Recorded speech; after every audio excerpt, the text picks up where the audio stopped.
These guys are debating over who's going to be the guy running my city for the next few years. So let's see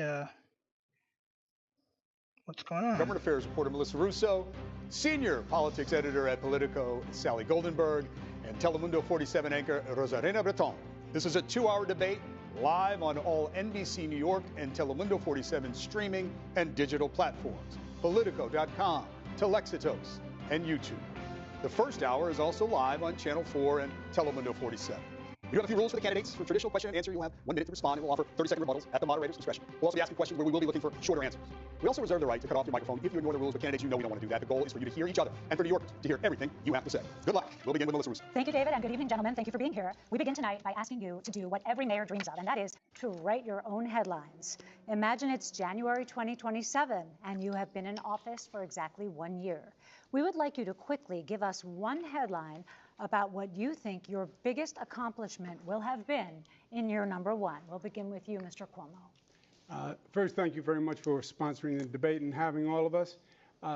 The one headline, how many characters in the headline? You're familiar with headlines. Right? Rent down, comma, crime down, comma, education scores up, comma, more jobs in New York City. Now we're getting maybe a little over the average headline length, but optimism high. Thank you. Mr. Sliwa. Curtis Sliwa is without his iconic red beret because I'm talking to the people of New York City about the really serious issues of affordability, the cost of living, and obviously what I've spent most of my life doing, which is public safety in the streets and the subways. We would love a headline from you. What will your headline be, your big headline in year number 1 as mayor? Curtis Sliwa exceeds all expectations and looks very mayoral tonight. Mr. Mamdani, you've had some time to think about it now. What's your headline? It's a pleasure to be here, first of all, and I really want to thank the moderators and the opportunity to speak directly to New Yorkers about this moment in time and our opportunity to transform the most expensive city in the United States of America. The headline would read in about a year, Mamdani continues to take on Trump, delivers on affordability agenda for New Yorkers. Thank you, Mr. Mamdani. Sally? Sure. Thank you, Melissa. We're going to talk about leadership. Voters have reservations about all three of you as chief executive of New York City, a city with roughly 300,000 employees and a budget bigger than many countries. We have questions for each of you, and Mr. Cuomo, we will begin with you. As a former governor of New York, you obviously have the management experience, but you resigned from office amid sexual harassment and COVID-related scandals. Why should voters now trust that you have the character to be mayor? You have 1 minute. Good. Well, thank you very much, and thank you for the question. First, you are right. I left office. There was a report that was done that had allegations of harassment. I said at the time it was a political report and that there was no basis to it. It was then sent to 5 district attorneys. They all reviewed it. They found nothing. It was then litigated for 5 years. I was dropped from the cases. So none of that came to anything. When it comes to executive experience, I've run the Department of Housing and Urban Development, built housing all across the nation. I was governor for 11 years. The budget is double what it is in New York City, and I got government to work. I passed groundbreaking laws, minimum wage, paid family leave. You're forgetting the bail reform law that fucked up the city. Built projects that had never been built before. This is no job for on-the-job training. Connor. And if you look at the failed mayors, they're ones that had no management experience. Don't do it again. Thank you. Rosarena? Thank you, Sally. In the theme of leadership, Mr. Mamdani, you work as a foreclosure prevention counselor for winning seat in the state assembly. You have no substantial management experience. How are you ready to lead the nation's largest and greatest city in the world in 1 day? You have a minute. You know, I have the experience of having served in the New York State Assembly for 5 years and watching and missed more than half of your system, votes. the experience of seeing a governor in Andrew Cuomo who would rather have served his billionaire donors and the working class New Yorkers who voted for him, and the experience amidst all of that of fighting and winning for working class taxi drivers to free them from predatory debt and delivering the first free bus lines in New York City history, and in working with unions and working class New Yorkers to finally raise taxes just that little bit on Mr. Cuomo's donors to start to fully fund our public school. And more than that, I have the experience of being a New Yorker, someone who has actually paid rent in the city before I ran for mayor, someone who has had to wait for a bus that never came, someone who actually buys his groceries in this same city. And what all of that experience has shown me, which Mr. Cuomo can't seem to understand, is that it is far too expensive and far too hard for New Yorkers to afford to live in this city. And the definition of experience is not doing the same thing again and again and hoping for a different result. That's actually the definition of insanity. Thank you, Mr. Mamdani. If I can, I think I was invoked. Yes. In other words, what the Assemblyman said is he has no experience. And this is not a job for someone who has no management experience to run 300,000 people, no financial experience to run $115 billion budget. He literally has never had a job. On his resume, it says he interned for his mother. This is not a job for a first-timer. Any day, you could have a hurricane, you have, God forbid, a 9/11, a health pandemic.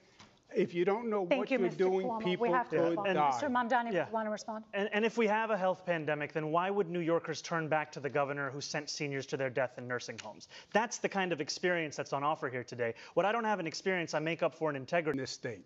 And there have been numerous investigations where they've gone through it and they said we followed federal guidance, but yes, people died during COVID, and my heart breaks for everyone that died in this state and across this nation. But just to be clear, just to fact check that, there is a criminal investigation reportedly underway at the DOJ about your testimony to Congress about your nursing home record. Yeah, but that is a political issue with the Congress. They made a referral, which has gone absolutely nowhere. But there have been multiple investigations where the DOJ found that the nursing home investigation was politically motivated. Okay, we're going to move on. We might have time to come back to it. I do need to move on to Mr. But may I just finish my rebuttal?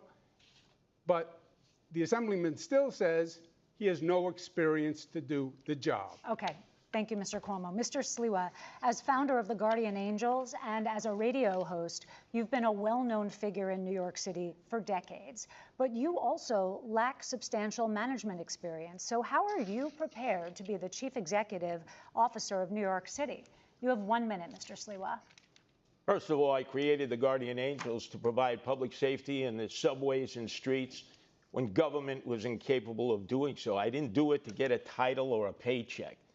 Secondarily, I don't declare myself to be all-knowing. I will hire the very brightest and best in their fields who have dedicated their lives to trying to improve the city of New York or the state or the federal government or the private sector. But what I will say is, thank God I'm not a professional politician. We have the architect and we have the apprentice of no cash bail, which has been a disaster. We have the architect and the apprentice here of Raise the Age. My own son was almost killed because of that in a gang attack. We have the architect and we have the apprentice of Close Rikers Island, which would just release criminals in the street. Thank God I'm not a professional politician, because they have helped create this crime crisis in the city that we face, and I will Thank you, resolve. Mr. Sliwa. Thank you, Mr. Sliwa. Candidates, President Trump has expressed intense interest in this election and in all of you personally. Mr. Mamdani, the president called you, quote, my little communist. Mr. Sliwa, he said you're, quote, not exactly prime time. And Mr. Cuomo, he has been critical of you, but said you have always gotten along. The president has threatened to cut federal funds to the city. And just yesterday, he killed the Gateway Project, the tunnel connecting New York to New Jersey. You've all promised to resist him in some way. What would you say in your first official call with the president to set the tone for your relationship moving forward? We'll give you a minute for this. We'll start with you, Mr. Mamdani. I would make it clear to the president that I am willing to not only speak to him, but to work with him if it means delivering on lowering the cost of living for New Yorkers. That's something that he ran his presidential campaign on, and yet all he's been able to deliver thus far has been prosecuting his political enemies and trying to enact the largest deportation program in American history. And what distinguishes me from Andrew Cuomo is the fact that he has gotten on the phone with that same president, not asking him how to work together to help New Yorkers, or not telling him that he would refuse to back down to protect those New Yorkers, but instead asking him how to win this race. That's something I can do myself. I don't need the president's assistance for. And what I'd tell the president is if he ever wants to come for New Yorkers in the way that he has been, he's going to have to get through me as the next mayor of this city. All right, Mr. Cuomo, People here illegally are not New Yorkers. we'll give you a little extra time, but I'd like you to answer this question as well, what your first conversation with the president would be like. Okay. First, I never had a conversation with the president that the Assemblyman's talking about. But he has a distant relationship with the truth. I would say to the president in the first conversation, look, we have had many, many battles. We fought together every day during COVID. And the battles were bloody. And I'd like to avoid them. If you come after New York, you know what I'm going to do. You know it's going to be ugly. And my chances are almost 50-50, even though you're the president. I'd like to work with you. I think we can do good things together. But number one, I will fight you just me? every Does this step guy of the way sound if like you he's try not to all hurt me. fucking there? Unless he weaponizes the justice system to go after the attorney general of this state, in which case you'll issue a statement that doesn't even name the president. And no matter what you think about Donald Trump, you know that not even being able to name him is an act of cowardice. And that's what we would see from Donald Trump's puppet on the right over here. I do want to get Ms. Sliwa, but Mr. Cuomo, I'll give you a few seconds to respond to that. Yeah. I said political weaponization of the justice system is wrong. Both sides do it. It's wrong when Donald Trump does it. It's wrong when they did it to Comey. It's wrong when Comey did it to Hillary. Okay. It was wrong when it happened to Tish James. Thank you, Mr. Cuomo. I want to give Mr. Sliwa a chance to answer this. Mr. Sliwa, your first official conversation with the president, what would you say to set the tone? Well, first of all, there's high levels of testosterone in this room. I've had a love-hate relationship with Donald Trump that goes back over 30 years. But I know one thing. We have Andrew Cuomo. We have Zoran Mandami. They want to take on Donald Trump. Look, you can be tough, but you can't be tough if it's going to cost people desperately needed federal funds. Zoran Mandami, the president, has already said it's going to take $7 billion out of the budget right from the start if you're elected mayor. People are going to suffer in this city, people who need those federal funds. What I would do is sit and negotiate. I would say, look, Mr. President, we need that Gateway Tunnel. It moves millions of people from Washington, D.C. to Boston. But take away the Q train project. We don't need those 3 stations going from 96th Street to 125th. It's not a necessity. Sit with the president and whoever he delegates and try to negotiate. But if you try to get tough with Trump, the only people who are going to suffer from that are the people of New York City. Okay, Mr. Sliwa, thank you. Brief response, Mr. Mamdani. Mr. Trump is already suspending infrastructure grants to this city, and he's doing it in a blatant act of political retribution. And what it requires is leadership that will stand up to him. And I disagree with Mr. Sliwa. We do need to extend the 2nd Avenue. Yeah, no, the Department of Transit is fucking. The Department of Transportation is absolutely fucking bungling funds. So I don't give a fuck about that shit because the Department of Transportation is just gonna fucking waste money on stupid shit anyway. I drive around on fucking roads that feel like the surface of the moon while they fucking waste money on a whole bunch of other fucking shit. Way to 125th Street. It was a promise made to Harlemites decades ago. Okay. It's time to actually fulfill it. Thank you, Mr. Mamdani. Okay, Melissa? quick question quick question for each of you. Mr. Cuomo, you've been asked this before. He mentioned my name. Don't I get a chance to respond? Well, we got a lot of ground to cover, Mr. Sliwa. When was the last time you spoke with President Trump, Mr. Cuomo? You've been. Yeah, and it's only gonna get worse. Like every time I've ridden the subway, maybe 3 or 4 times this year.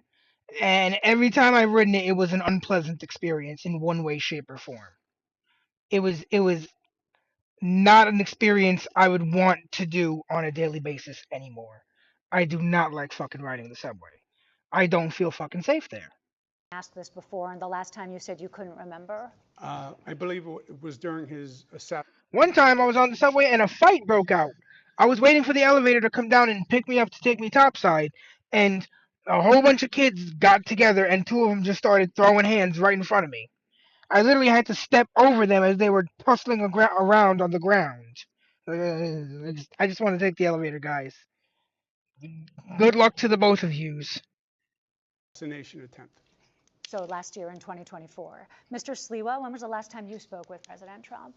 Oh, many years ago, we were receiving awards. I was praising him for saving the annual Veterans Day parade. Those were the conversations that I had with him. Can I please respond? I was asked about the Q train. Okay, real quick. Mr. Mamdani? I am the mayor of mass transit. We do not need a Q train. I'm in the subways every day.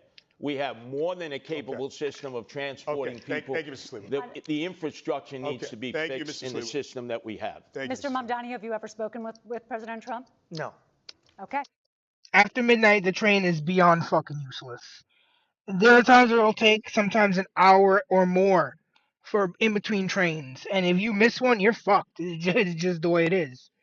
And then you have to sit there on the platform at late at night, basically stuck in the subway system on the platform because you can't leave, otherwise you'll waste your fare, and you're basically stuck until the train comes, and shit can happen. I don't like a lot of the shit in the way the city is headed. There you go. Sally. Thank you. Mr. Cuomo, a follow-up to that. President Trump has... I mean, yeah, pretty much. Even if you don't walk, even if you don't get there in that hour, you'll be way closer than you would be if you just fucking waited for the train. If you're close enough where the train would catch up, then it's still within walking distance. There's no reason to sit and wait for that long if you can walk it. Like if you're capable of walking it, it makes so much more sense. Until the winter sets in, then it fucking sucks ass. Spoken positively about you and your candidacy, even as his Justice Department, as we've noted, is reportedly investigating you for allegations you lied to Congress over your COVID record. Given that dynamic, how would you be able to stand up to this White House? How are you not compromised? And just take into account that New Yorkers are troubled by what they view as a compromised relationship the current outgoing mayor has with the president. Yeah. First, you're wrong when you say there's any investigation of me. That's not true. Do you have evidence there is no investigation? I've heard absolutely nothing. Congress did a press release. They said they sent a letter to the Department of Justice, which they do routinely to generate press, and that's what that is. I fought Donald Trump. He investigated me repeatedly with the Department of Justice. That is true. That is true. And the trains break down a lot in the winter too. There's all sorts of fucking issues with the tracks and shit. I mean, so much of the subway system is still the same infrastructure that was put in place 100 years ago when that shit was built. The Department of Justice Inspector General said that it was actually politically motivated. That does not back me up. When I'm fighting for New York, I am not going to stop. And I'll tell you something else. If the Assemblyman is elected mayor, Donald Trump will take over New York City, and it will be Mayor Trump who runs New York City. We have to move on. Just very quick follow-up, yes or no. You're saying unequivocally the Justice Department is not investigating you, correct? I've heard absolutely nothing. They could be, and you might not have heard it. But okay, we'll move on. David? Okay. Thank you, Sally. That is virtually impossible, by the way. Okay. But Mr. Cuomo, you did put out an ad the day after the news first broke in the New York Times that you were under investigation. Yeah, that absolutely fucking sucks. When the train just fucking fucks up in the tunnel and you're just stuck there. There's nothing. You're just stuck in that fucking tube until they get the power back running.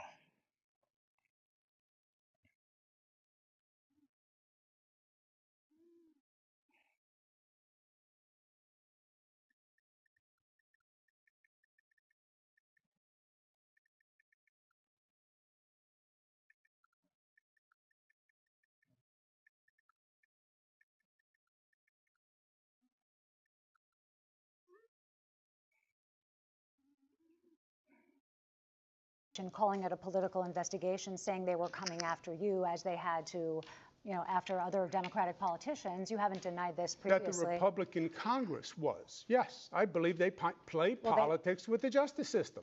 Okay. I believe the Republican Congress does it. I believe Donald Trump does it. I believe the Democrats do it. And that's why I think people are sick and tired of the justice system and the politics. If you think that there's no difference between the Democratic Party and the Republican Party, then that's the candidate for you. If you think it's time to have a Democratic Party that actually stands up to Donald Trump and his billionaire-backed assault Thank you, working Mr. people. Well, first Thank you, That's Mr. the Mamdani. candidate. You're not a Democrat, Candidates, right? we You're have- not a Democrat. You're a Democratic All right, socialist. candidates, we have You didn't other- vote for Kamala Harris, right? We have No. other ground to cover. No, we have other No, ground to that's- cover. that's an will circle back incendiary that. charge. I wanna be very- You may have a chance to address it. Oh We my do God! have a very lot of quick. issues With the to get inter-party to the bickering. I'll be very quick. You didn't say leave it blank in the Kamala I'll be very campaign? quick. I said leave it blank in the presidential primary because primaries are a place to air dissent. And like Okay. many Americans, I was horrified by the Mr. Israeli Mamdani, genocide all of Palestinians. Okay. And if you want to look for me on the ballot, you'll find me as the Okay, Democrat. Mr. Mamdani, thank you.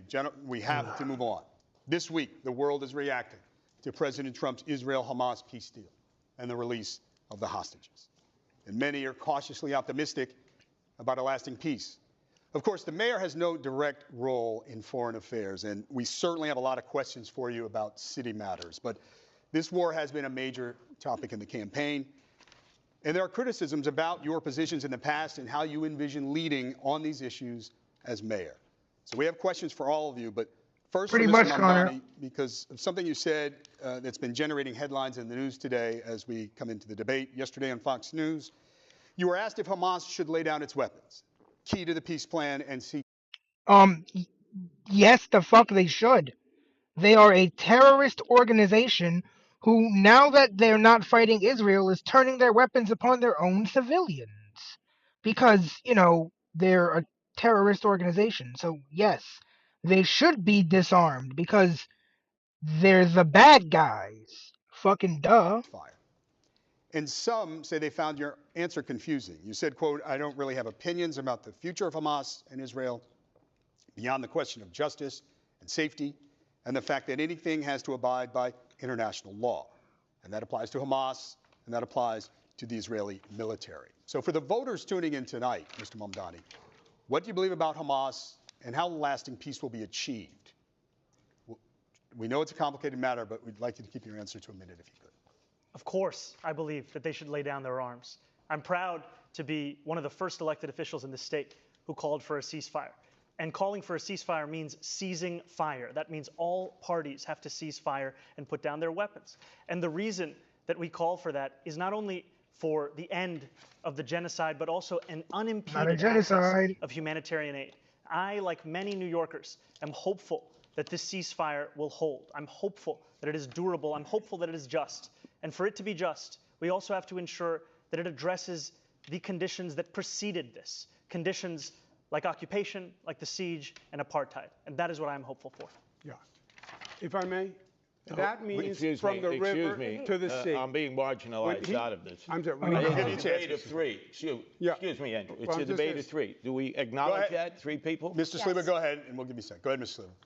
The President of the United States should have been applauded by you, Zoran Mandami, and you, Andrew Cuomo, on the day that he brought together that international coalition that met in Egypt, that came from the Middle East and the Persian Gulf. I certainly applauded him for bringing peace to Gaza and trying to end the hostilities in the war between the Israelis and Hamas, so there can be peace between the Israelis and peace between the Palestinians.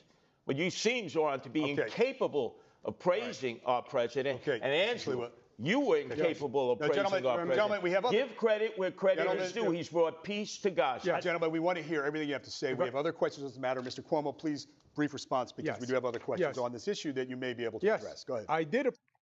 I mean, as far as I remember, all the living hostages are now back with their families, which is a win. That's a win. Those people were innocent people at a concert. And as someone who's gone to concerts in my youth, I couldn't imagine just being at a concert, enjoying music one day, and, you wake up the next morning and you're being held captive by a group of fucking maniacs. So it's a very good thing that the still surviving hostages have been brought home. Applaud President Trump and his administration. I think it was a great accomplishment. I hope the peace holds. The assemblyman will not denounce Hamas. The assemblyman will not denounce Hassan Piker, who said America deserved 9/11. I can't believe he brought that up. Oh my fucking God, I can't believe he brought that up. Yes, he did. Yes, Hassan Piker did absolutely fucking say that. The assemblyman just said in his response, well, it depends on occupation. That is code, meaning that Israel does not have a right to exist as a Jewish state, which he has never acknowledged. That is from the river to the sea. That's why he won't denounce globalization. And that is a call of genocide. The river is one side of Israel and the sea is the other. And what they're saying is they want to kill all the Jews from the river to the sea. That's killing all the Jews in Israel. That's a call to genocide. The Intifada, which means kill And all Jews. Let's give Mr. Mamdani a chance and to respond. the Intifada, the first two Intifadas were attacks on civilians in Israel, terrorist attacks. And so, the term Intifada has become sort of a code for, killing Jews. Respond to that. I want to be very clear. The occupation is a reference to international law and the violation of it, which Mr. Cuomo has no regard for since he signed up to be Benjamin Netanyahu's legal defense team during the course of this genocide. And I find the comments that Hassan made on 9/11. Not only is it not a genocide because Gaza's population has only increased, but the vast majority of people who have been killed in this conflict have been, drumroll please, military-aged males, which, are like the least likely to be civilians in a conflict. To be objectionable and reprehensible. And I also think that part of the reason why Democrats are in the situation that we are in, of being a permanent minority in this country, is we are looking only to speak to journalists and streamers and Americans with whom we agree of every single thing that they say. We need to take the case to every person, and I'm happy to do that, which is why I was on Fox News yesterday talking about how I wish it was more like NASCAR, so we could see all the billionaires who are sponsoring you right on your suit jacket. Melissa has another We're going to turn it to Sally, actually. Yeah, actually, this kind of That would be pretty entertaining to see where people get their money from on their fucking jackets. I'll give him that. That would be a moderately entertaining thing to see. and then we'll go back to Melissa. Mr. Mamdani, you told NBC's Meet the Press that you don't believe it's the role of the mayor to police speech. Your words about this war have comforted many New Yorkers, but they've troubled others, and I want to ask about some of this. There is your recent refusal, as we just discussed, to condemn the slogan, Globalize the Intifada, which many view as a call to arms.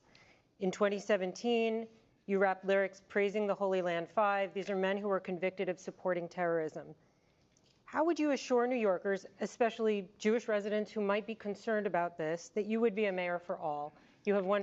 Yeah, I mean, New York City is home to the second largest number of Jewish people in the world, followed only by, Israel, where they came from.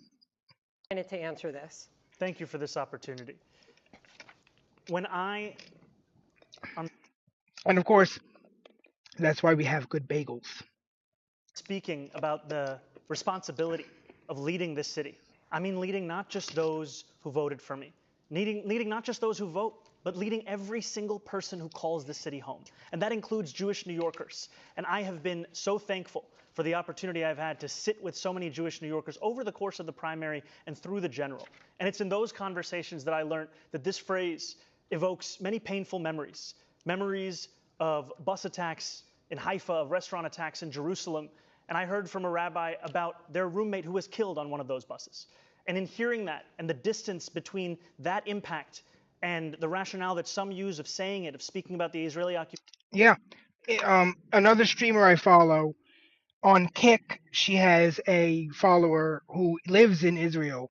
And several times in the short time that I've been in their kick chat, I've seen them have to say, "Oh, sorry, I gotta go. There's a missile alert, or there's a bomb alert, or I gotta go to the shelter. I'll be back in like 15 minutes. A siren just went off." It's a literal fucking daily thing over there. That just like incoming missiles, incoming rockets. Literally every building is built with a bomb shelter built into it because they're constantly getting bombarded by rockets and missiles and shit. And that's fucking if America was constantly being bombarded by rockets and missiles from a neighboring nation, that neighboring nation wouldn't be standing for very long. Of Palestinian land is why I said that I would discourage this language that I do not use. And what I'm looking to do as the first Muslim mayor of this city is to ensure that we bring every New Yorker together. Jewish New Yorkers, Muslim New Yorkers, every single person that calls this city home, that they understand they won't just be protected, but they will belong. Mr. Sliwa, we will get to you. First, I'm going to ask a question of Mr. Cuomo. While you are a strong supporter of Israel, you have also been slow to develop a relationship with the city's Muslim community. You have called Mr. Mamdani a terrorist sympathizer. How do you assure those New Yorkers, especially Muslims and Arabic New Yorkers, that you will be a mayor for all? You'll have 1 minute. Yeah, well, first, I think the Assemblyman created the perception himself. Why wouldn't he condemn Hamas? Why wouldn't he condemn Hassan Piker? Why did it take us here tonight for the first time for him to say it? He still won't denounce globalize the intifada, which means kill all Jews. Just say, I denounce it. He won't do it. That's the issue. And I mean, yeah, the Intifada was an attack where they killed Jews, and if you want to globalize that, put 2 and 2 the fuck together.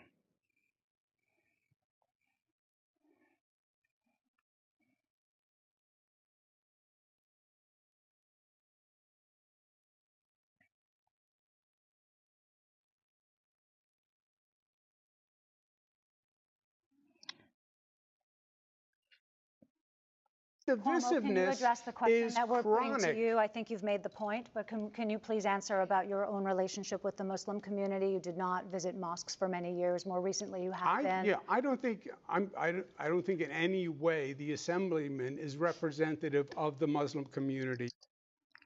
The plot of a dystopian future where robots took over. I mean, at this point, I feel like at least robots would be intelligent. Like, we're already fucking governed by unfeeling, inhuman monsters, but they're also not fucking smart either. Which is a vital community in New York City, and I am very fond of, and I've been working with. I think he's beaten by a Muslim candidate in the Democratic primary for him to set foot in a mosque. He had more than 10 years, and he couldn't name a single mosque at the last debate we had that he visited. And what Muslims want in this city is what every community wants and deserves. They want equality, and they want respect. And it took me to get you to even see those Muslims as part of this city. And that, frankly, is something that is shameful and is why so many New Yorkers have lost faith in this politics. Yeah, except that is totally false. I've worked with the Muslim community for many years. Name a single mosque you went to when you were the governor. Can you name a single mosque you went to in 10 years? Before you were ever here. They were before I was here. Before you were even in state government. I worked with the Muslim community. Yeah. Imams presided over State of the States.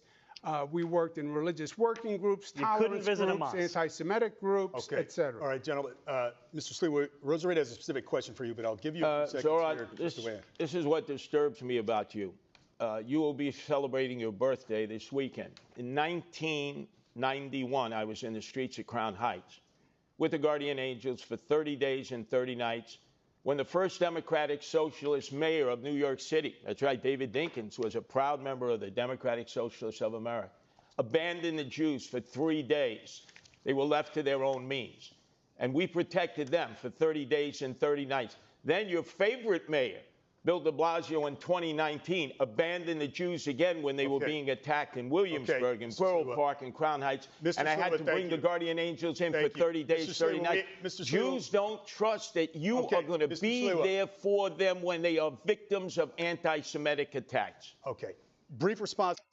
I have seen a lot of attacks on Jewish people in those neighborhoods. I've seen a lot of footage of people just getting randomly sucker punched, and I don't agree with attacking anyone simply because of their identity. That is absolutely fucking despicable, and that's not what New York is about. You don't just go up and haul off on somebody because of, a part of who they are. That's not right. Mr. Mamdani, we have a specific question for you from Rosarita, but Mr. Mamdani, please. I agree, by the way. One of the most meaningful experiences I've had over the course of this campaign has been the conversations I've had with Jewish New Yorkers.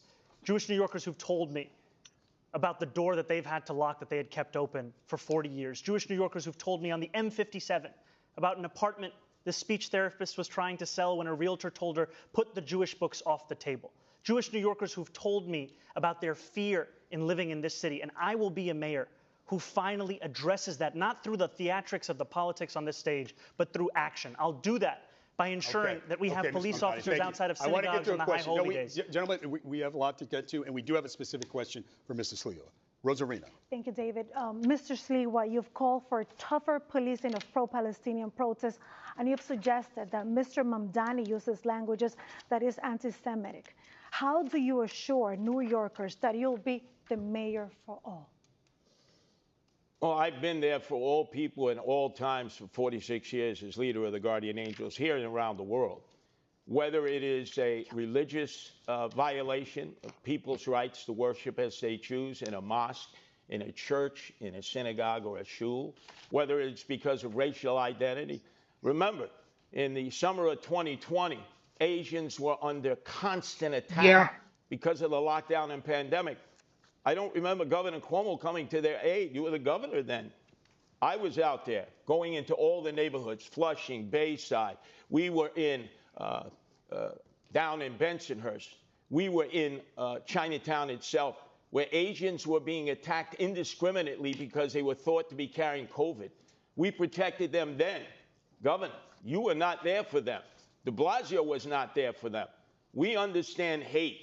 And in order to counteract hate, you have to get the community involved along with the police to protect people when they're under siege. Jews are under attack now more than ever before.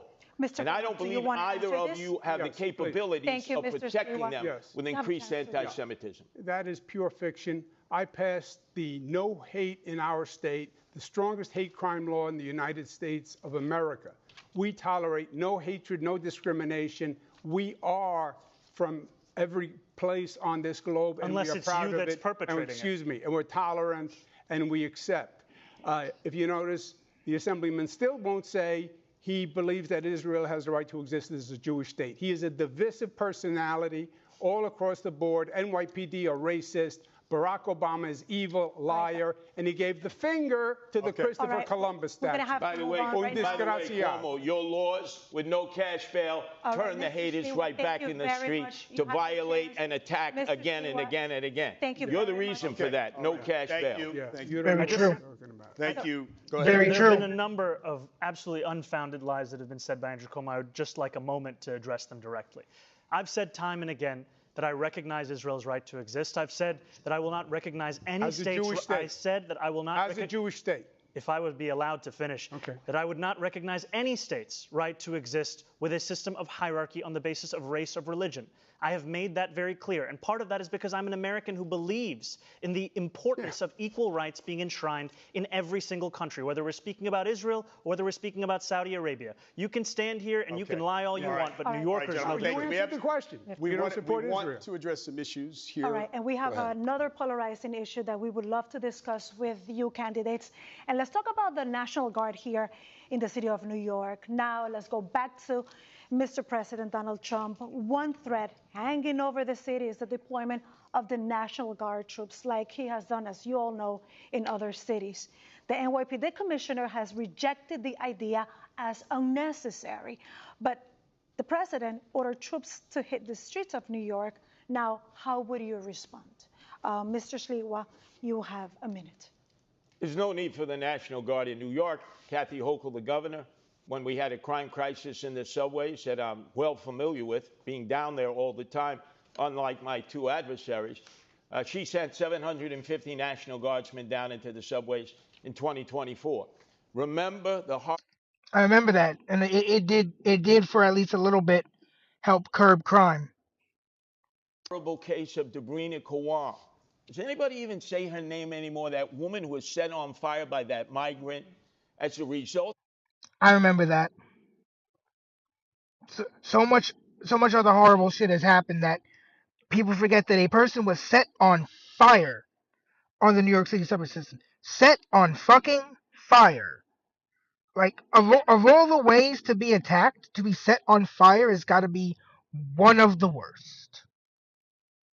That shit like that fucking terrifies the fuck out of me, because that can happen to any fucking body. I don't want to get set on fucking fire. That the worst crime I've ever seen committed in the subway system. The governor did the right thing. She sent an additional 250 National Guardsmen, giving us a total of 1,000 National Guardsmen in the subway system, while our mayor, Eric Adams, was telling us it was all a perception. So Governor Hochul has responded.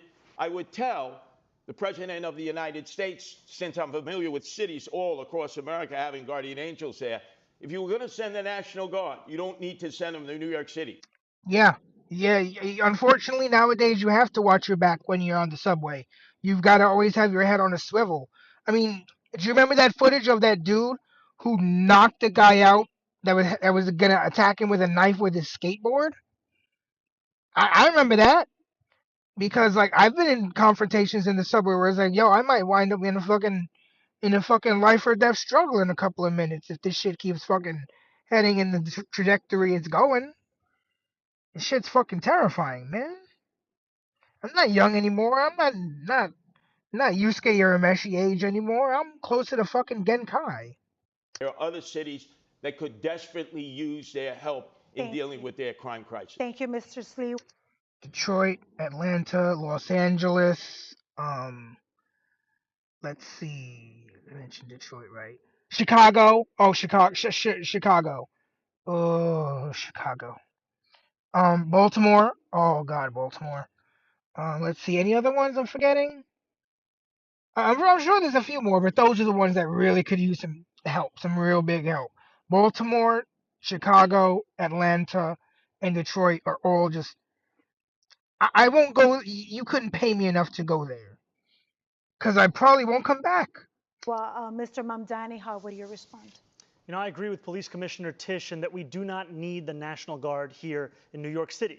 We do not need them for the purpose of safety because if it was safety that President Trump was so concerned about, he would send them to the 8 out of 10 states that have the highest levels of crime in this country, but he won't because they're all run by Republicans. What New Yorkers need is a mayor who can stand up to Donald Trump and actually deliver on that safety. When Donald Trump sent ICE agents on people in Los Angeles, Andrew Cuomo said that New Yorkers need not overreact. That is the furthest answer that New Yorkers are looking for. They are looking for someone who will lead, someone who will say that they will have their back, someone who will actually fight for the people of this city. And that's who I am, because I'm not funded by the same donors that gave us Donald Trump's second term, which isn't something that Andrew Cuomo can say. Thank you, Mr. Mamdani. Yeah, first, the answer in the subways is not more National Guard. I put National Guard in the subways also. It's more NYPD is the answer. But the National Guard is not, he's not sending in the National Guard to do any real function. It's control, it's power. He's trying to say these Democrats don't know how to run these cities, and it's a political gesture by sending in the National Guard. He has said if the assemblyman is elected, he will take over New York. Forget the National Guard. But this is he not has the said, I'm question. going to take the funds. If they order the troops to come here, what Yes, would you do? well, I went through this with him. He sent the National Guard to 20 cities when I was governor. You know what city he didn't send them to? New York. Why? Because I said to him, don't you dare, we don't need it, and he backed down, and he will again. So that proves a good relationship Wait a with the second. president. The president is going to back down to you, Andrew Cuomo. I know you think you're the toughest guy alive, but let me tell you something. You lost your own primary, right? You were rejected by your Democrats. Why and didn't you have you a send the difficult National Guard? understanding that what the term no is. You're not going to stand up to Donald Trump. I agree with Kurt. I'm gonna say it. Cuomo does. He appears very weak. The way he's speaking, he doesn't. He's like I said, he's not all there. He's kind of out of it. Maybe he's too old or something. I don't know, man. Maybe he just. I don't know. Cuomo just. He feels like he's running on fucking fumes.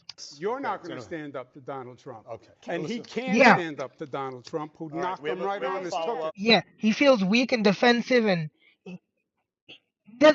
I don't smell leadership on him. I smell weakness on him, and I don't want to smell weakness in a leader. No, I want someone who's actually got fire in them.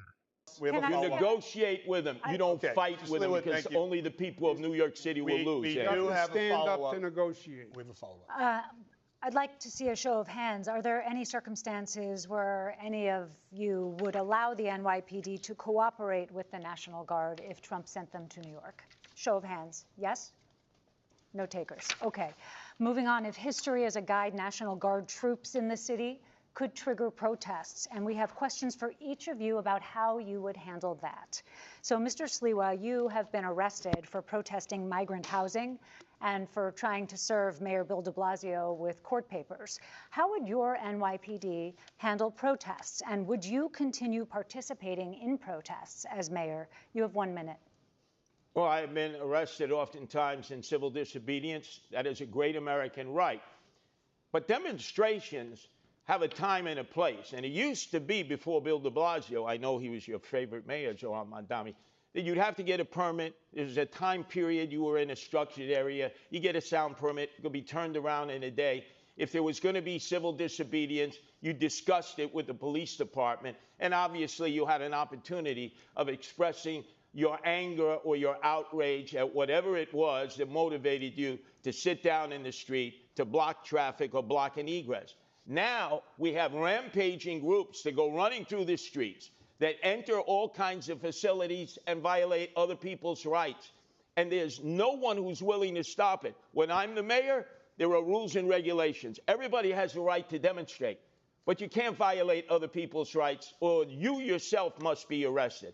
And I would remove the face coverings. Remove those face coverings. Why are you afraid of identifying who you are as a demonstrator, unless maybe you're an agent provocateur who's been sent in here to cause chaos? Thank you. Rosarina? The next question goes to you, Mr. Mamdani. You were arrested for blocking traffic in a pro-Palestinian protest, and you participated in a sit-in at Grand Central. Protesters offered blocked streets, bridges, and hubs like... I hate that shit.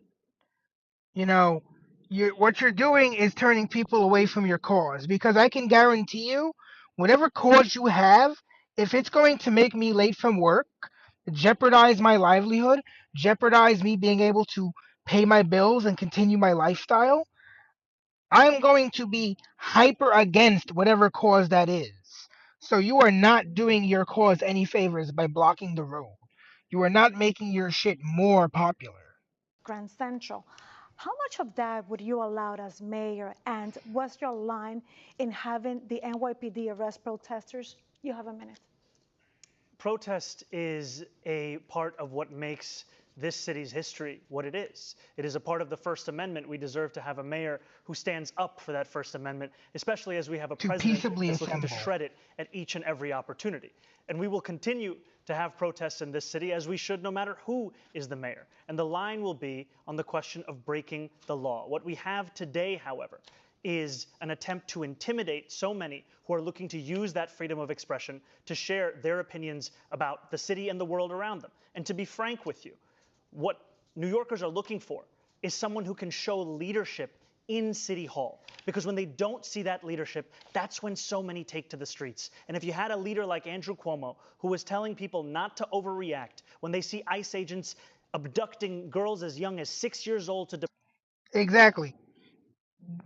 If you don't care about me and my livelihood, why should I care about you and your issue?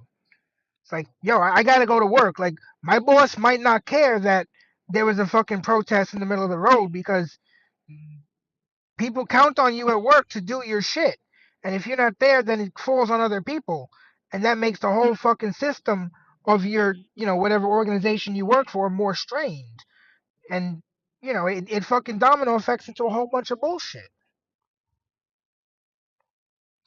Yeah, I don't understand that either. You know, especially I saw these fucking morons vandalizing Stonehenge. Like, that is beyond even just art. That is fucking history, dude. That is older than most of the countries that still have names today. That shit was built before Britain was Britain. And for you to go and fucking desecrate it is absolutely fucking despicable. support them. Many New Yorkers will Beyond take to the next level streets. shit. We deserve to have a leader who will actually be following through on the values of the city. That's the leader that I'll be. Mr. Mandani, just a quick follow-up. If you're elected, would you still participate in protests? No, if I'm elected, I'll be the mayor, and I'll be leading the city from City Hall. But no participation in protests, right? The important thing is to lead from City Hall. That's what I'll be doing. Okay. Yeah. If I may respond, because I believe my name was invoked. Yeah. A very brief response, and then I have a question for you. I dealt with ICE. I stood up with ICE. I had a war with ICE here in New York when I was governor. And I stood them down, and they moved out. What the assemblyman is saying is he doesn't believe in law and order. He believes in defunding the police, disarming the police, disbanding the police. That's who he is. Abolish jails. Sorry, I have a question for you. Okay, 15 seconds. Very quickly. No, we have to, and then we do just 15 seconds because we have a question for Mr. Cuomo. Mr. Cuomo lies again and again and again. I am not running to defund the police. I am running to actually work with the police to deliver public safety. Andrew Cuomo says that he has stood up to ICE. He has not said a word about the abductions that are happening right now. He's referring to a previous comment you made, and we will get back to this. But Mr. Cuomo, a question. Lawful deportations are not abductions. There's a whole fucking gaggle of people here who shouldn't be here, and we're sending them home. For you. It's a comment he made. It's the operative language. That. Yes, I understand. I said that. As governor, you put the national. In the words of every bartender after last call, you don't have to go home, but you gotta get the hell out of here. Guard on standby during the George Floyd protest. You didn't deploy them. As mayor, talk about how you would balance the right to protest with maintaining order in the streets. The right to protest is a sacred right. There is no doubt about that. But the law is the law also. And you have New Yorkers now who are afraid in this city. They're afraid of Donald Trump coming. They're afraid of that anarchy. And they're afraid of the anarchy in this city itself. We have to provide public safety that makes New Yorkers feel safe. Demonstration is one thing. Violating the law is something else. Blocking public transit is something else. Stopping students from going to class is something else. Harassment, intimidation, that's a hate crime. That's illegal. Enforce the law. Respect the police. They're not racists, as the assemblyman calls them. They're not a threat to public safety, as he says. They're not anti-queer. They are here to protect New Yorkers, work with them, fortify them. You know, that's ironic that you say that now, Andrew Cuomo, because when you were governor for 8 years, your parole board released 43 cop killers back into the street. Your father, when he was governor, released none. I knew Mario Cuomo. You know Mario Cuomo, Andrew Cuomo. You released cop killers. Don't say you're pro-police. Do you want to respond briefly to the comments that Mr. Cuomo raised about things you've said about police? You can do a brief response to that. No, Cuomo is not a strong speaker at all. He is a very weak, very, very weak speaker. I have been clear time and time again that as much as Andrew Cuomo wants to bring up tweets from 2020, which is around the same time that he was sending seniors to their death in nursing homes, I am looking to work with police officers, not to defund the NYPD, looking to ensure that officers can actually do one job when they're signing up to join that department. Not the many jobs we're asking them to do today. He was specifically referring to comments you made. We will come back to that, but we're out of time. You said they are wicked and corrupt and racist. We're moving on. That's what you said. Your words. We're moving on. Thank you. Despite record low crime numbers, polls show that crime remains a top concern for New York City voters. The three of you have very different approaches to crime fighting and how to manage the NYPD. We want to get into your plans. So we'll start with this question. It's a two-part question, but it's short. How will you make the city safer? And how will you change the NYPD? You'll have 1 minute. We begin with Mr. Cuomo. I would add 5,000. Well, let's take a step back. Remember what happened. The far left, the socialists said defund the police, defund the police. They took $1 billion out of the police. The NYPD is now down at one of the lowest levels in modern political history. I would add 5,000 police, put 1,500 in the subways, raise the starting salary because you can't hire them. You can't even fill a class right now. And you have to add additional police officers because the attrition rate is so high. Part of that is going to be saying to the NYPD, I respect you. I don't think you're wicked, as the assemblyman said. I don't think you're corrupt. I don't think you're racist. I value you. I will have your back. I'll be a mayor to work with you. That's how you're going to get the police to apply for the jobs. And then we have to work on the relationship between the community and the police. The police can't police the community. They have to police with the You're community. up next, Mr. Sliwa. This is amazing. I'm standing here with my two adversaries, both of whom have threatened to defund the police. You, Andrew Cuomo, during the summer of 2020, you said, if you don't reform police departments, I'm going to defund you. And you certainly said that, Zoran Mandami. We need 7,000 police. We only have 32,500. The problem in recruiting police. That's less than half. Oh my god. I mean, look, I criticize NYPD because they're worthy of criticism. They're not doing their best right now. But yeah. Oh my god, we don't even know half the amount of cops we need. I can kind of get it when you're so understaffed. And there's so much shit. We do need some law and order in this city because it's a fucking madhouse right now. I don't feel safe in my own city, and I don't fucking like that. Police, which neither of you are addressing, is that their insurance was stripped from them. The state, you did nothing when you were governor, and here in the city, 2021, the city council and Eric Adams did nothing. They don't have qualified immunity, which you benefited from, Andrew Cuomo, with the 13 lawsuits filed against you for sexual harassment. Tom DiNapoli says we're paying out $60 million. Why? Because you had your qualified immunity as governor, and yet people have stood by as police Mr. have Cuomo. lost their insurance that all civil servants have. That's why you can't get recruits in, because they're not insured. I will return their qualified immunity Cuomo, because they need to be please. protected like other civil servants. That is not New York State. It's New York City on the qualified insurance, qualified immunity. It's not insurance at all. You are entitled to free legal it's counsel, which is what he's referring to. Yes. You have spent. Yes, but it's New York City that has revoked qualified immunity. It's not insurance. It's qualified immunity. It has nothing to do with insurance. Okay. So that protected you in all these lawsuits. And yes, the lawsuits, because there was a report filed.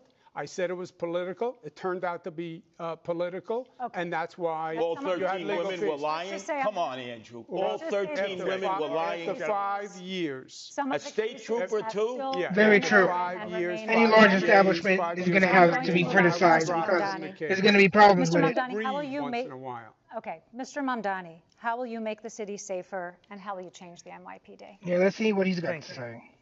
This is the concern for so many New Yorkers, and I'm proud to have a comprehensive plan to bring new ideas to this city. If you want more of the same, vote for Andrew Cuomo. If you want an actual approach to lower crime, look at our Department of Community Safety. That is something that has been hailed by experts as addressing so many of the pieces of why New Yorkers are not feeling safe today. We will ensure that no longer are police officers asked to do the job of both policing and responding to the mental health crisis. We will have dedicated teams of mental health outreach workers in the top 100 subway stations with the highest levels of the mental health crisis and homelessness. Yeah, those guys are going to get shanked. Like, I hate to tell you this, guy, but those guys are going to get fucking shanked with, like, dirty needles and shit, bro.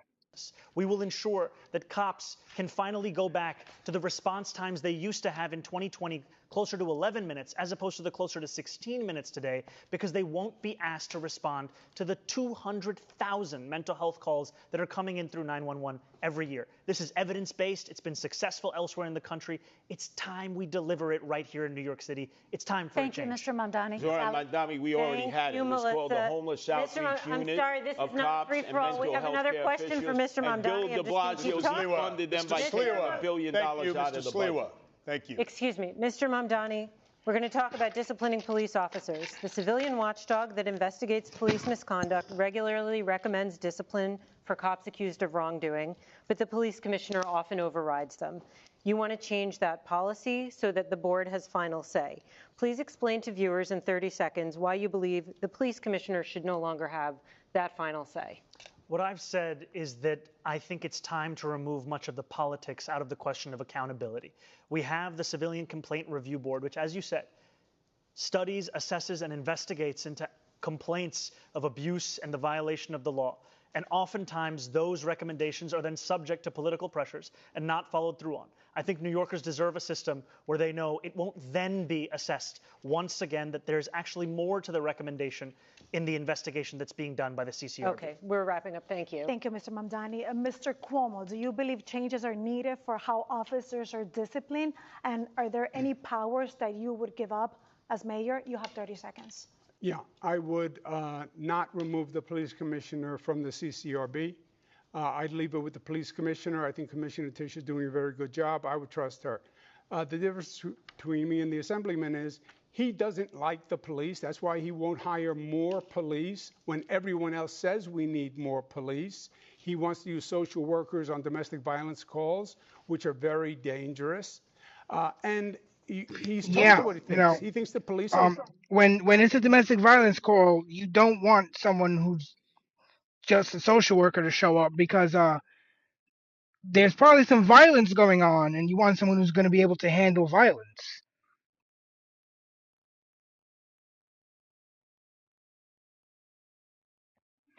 Very true. That could be. Racist, wicked, corrupt, and a threat to public safety. Thank you. Those are his words. Very quick. Mr. Mamdani, very quick. Look, Andrew Cuomo is a politician of the past, and all he can speak about are the tweets of the past in 2020. Those are tweets which I have apologized for to New Yorkers and police officers directly, and they are not what I am actually running on. No, but you're incapable of actually speaking about the platform that we have here, Mamdani, which is one that will keep New Yorkers safe. Can we just quickly ask you, because I think what some people feel they haven't heard from you, we hear you saying that you don't believe that anymore and you've apologized. People have not heard you sort of describe the evolution of your thought, how you got from there to here. You know, growing up in this city, I would think often about safety and justice and the ways in which that relationship has been irrevocably harmed. When I learned about the exonerated five, when I learned about Sean Bell, when I learned about Eric Garner, when I learned about Michael Brown, and then in 2020, when I wrote these tweets, learning about the death of George Floyd.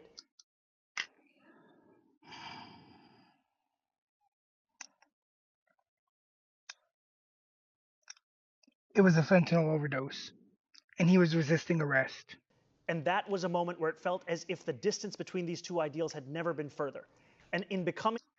Yeah, and I mean, at that point, and then they're going to need cop-like training, and at that point, you're basically, why don't we just cut the bullshit and just hire more cops?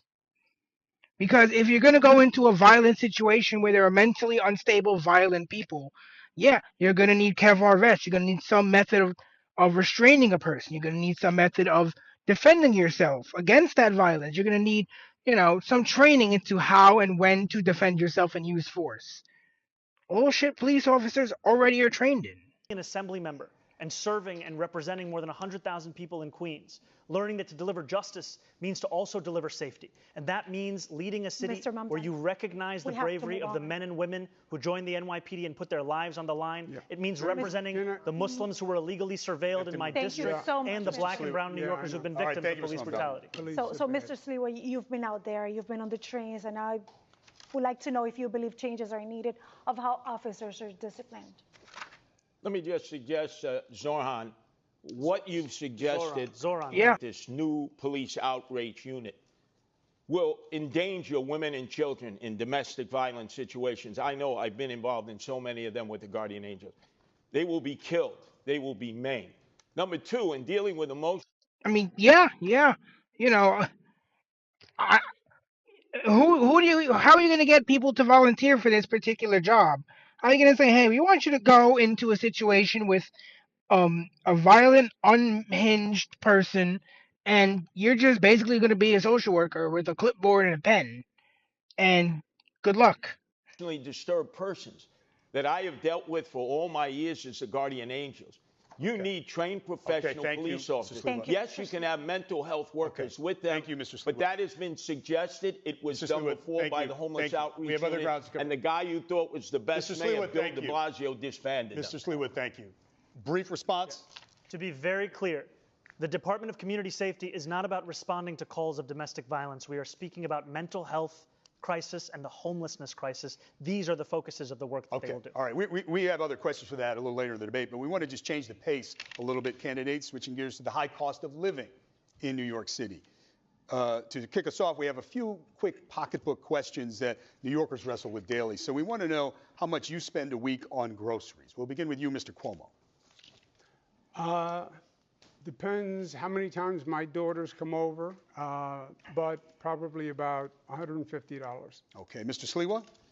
Oh, I'd say about $175 with a gallon of milk, now $5 and always rising up. Loaf of bread, simple loaf of bread that used to be 99 cents. It's like $3 now. Thank you. It's too, Mr. Sliwa, thank you. costly. It's a brief answer. Thank you. Mr. Mamdani. Yeah, I actually agree with Curtis on that. It is too costly. Now that eggs are down to less than $4, though, my average spend every week is about $125, $150. All right. Do you carry credit card debt or do you pay it off every month? Mr. Mamdani? I pay it off every month. Mr. Cuomo? Paid off. Mr. Sliwa? I don't have a credit card. I have a debit card.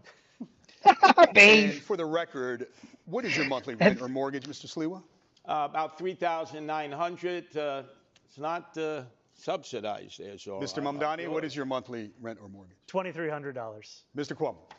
He has a rent-stabilized apartment that a poor person's supposed to have. Mine is about $7,800. Jesus We are fucking actually Christ. getting to We're gonna cover Jesus that. fucking Christ. Thank 78. you. We're going to talk a little bit more about the runaway rent in this city. Mr. Mamdani, you're pledging to freeze rent for nearly 1 million rent-stabilized apartments. That really affects less than half of all rentals in the city. What is your plan for those who aren't in stabilized apartments but are struggling to pay the rent? What are you going to do for them? Well, I'm proud to say that I, yes, will freeze the rent for more than 2 million rent-stabilized tenants, and I will also build 200,000 truly affordable homes across the 5 boroughs over the next 10 years to ensure that tenants, whether rent-stabilized or market rate, can actually have more housing such that they are not being priced out of this city. And finally, I'm also going to make it easier for the private sector to build housing in this city, because what we see today is that it's not labor, it's not materials, it's the weight that is often costing so much to actually build the housing we need in this city. Thank you. And a follow-up for you, Mr. Mamdani. The cost of maintaining a building change year to year for landlords. The Rent Guidelines Board is legally required to consider those costs when deciding whether to freeze rents.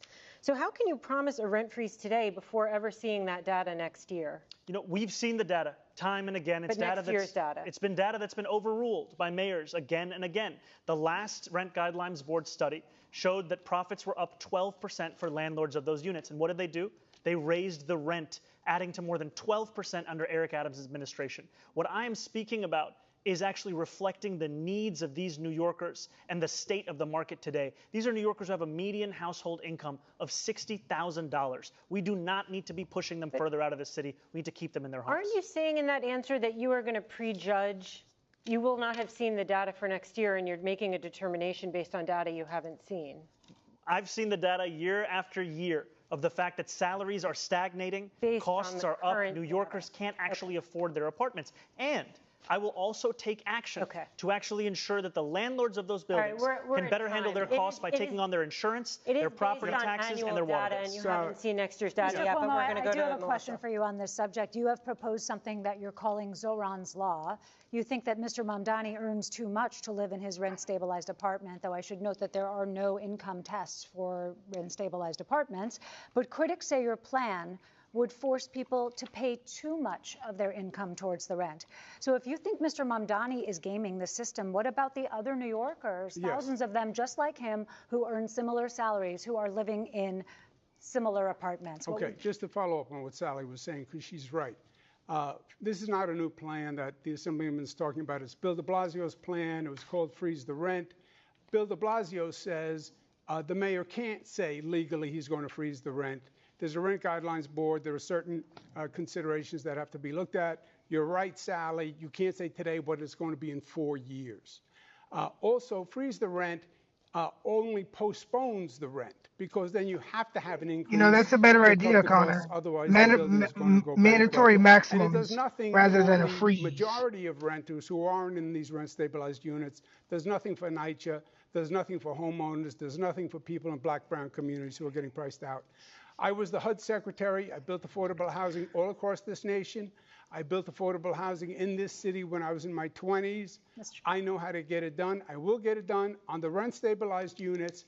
What I'm saying is those are the precious units, and we You're out should, of time. I'm sorry, we should Mr. keep Cuomo. them for We the didn't get an most answer to the rent question, but burden. we have to move on. But I have a question for you. No, sorry, he invoked me for much of that question. Just a very brief response Please, here. very brief. You know, you've heard it from Andrew Cuomo that the #1 crisis in this city, the housing crisis, the answer is to evict my wife and I. He thinks you address this crisis by unleashing my landlord's ability to raise my rent. If you think that the problem in this city is that my rent is too low, vote for him. If you know the problem in this city is that your rent is too high, vote for me. If I understand it correctly, Sons of Mr. Cuomo, millionaires your need program, subsidized Zolan's Law, housing. would not evict Mr. Mamdani. It would not evict it. It would No, apply he to just- people applying for apartments. Yeah, he's but the making tenant it up. but the He tenant made it up. advocates. It would evict right, no one. This It would does be not an affect. income We limitation have to move on on. rappers. I have a Mr. question Sliwa. for Mrs. This is Sliwa. like Rosarina? a spat in the schoolyard. Let me No, suggest. Mrs. Can I Lewis, please Rosarina ask has the a question? specific question for you on this. Yeah, well, I We wanted wanna to hear it. talk about affordability Well, you can and use it. obviously address Absolutely. that Go issue. ahead. Yeah. So you've proposed, Mr. Sliwa, plans that would made a point of talking about the struggle of renters and property owners. Describe your plan to help renters and landlords. Well, first off, we have 6,000 available apartments that the mayor controls in NYCHA, and they've been empty for years. That you address #1. Then we talk about senior citizens who are living here. My whole goal is to improve and not to move. I'm concerned about the seniors, especially those that own homes. If they're 65 and make less than $250,000, no property tax, because the property tax is way too high. We need to cut it in half to keep people who are here. And then in terms of rentals, we have affordable housing that can be built in these huge skyscrapers. You see them all throughout Manhattan and in northern Brooklyn and in Long Island City, which we have 25 Empire State Buildings full of commercial space that will never be occupied for office space. We should be converting them into affordable apartments. They're in dense areas. The infrastructure can support it. I'm the only candidate here who's against the Mr. city of Sliwa, Yes thank you. that would Mr. destroy Sliwa. residential I neighborhoods. have to interrupt you because we have a programming moment right now. We're about halfway through the mayoral debate. Channel 4 and Telemundo 47 will return to regular programming, but we got a lot to get to, and you can continue watching live on NBC New York, Telemundo 47 streaming and digital platforms, Telexitos, Politico.com, and YouTube. Stay with us. A lot to discuss. I guess that's for the TV broadcast.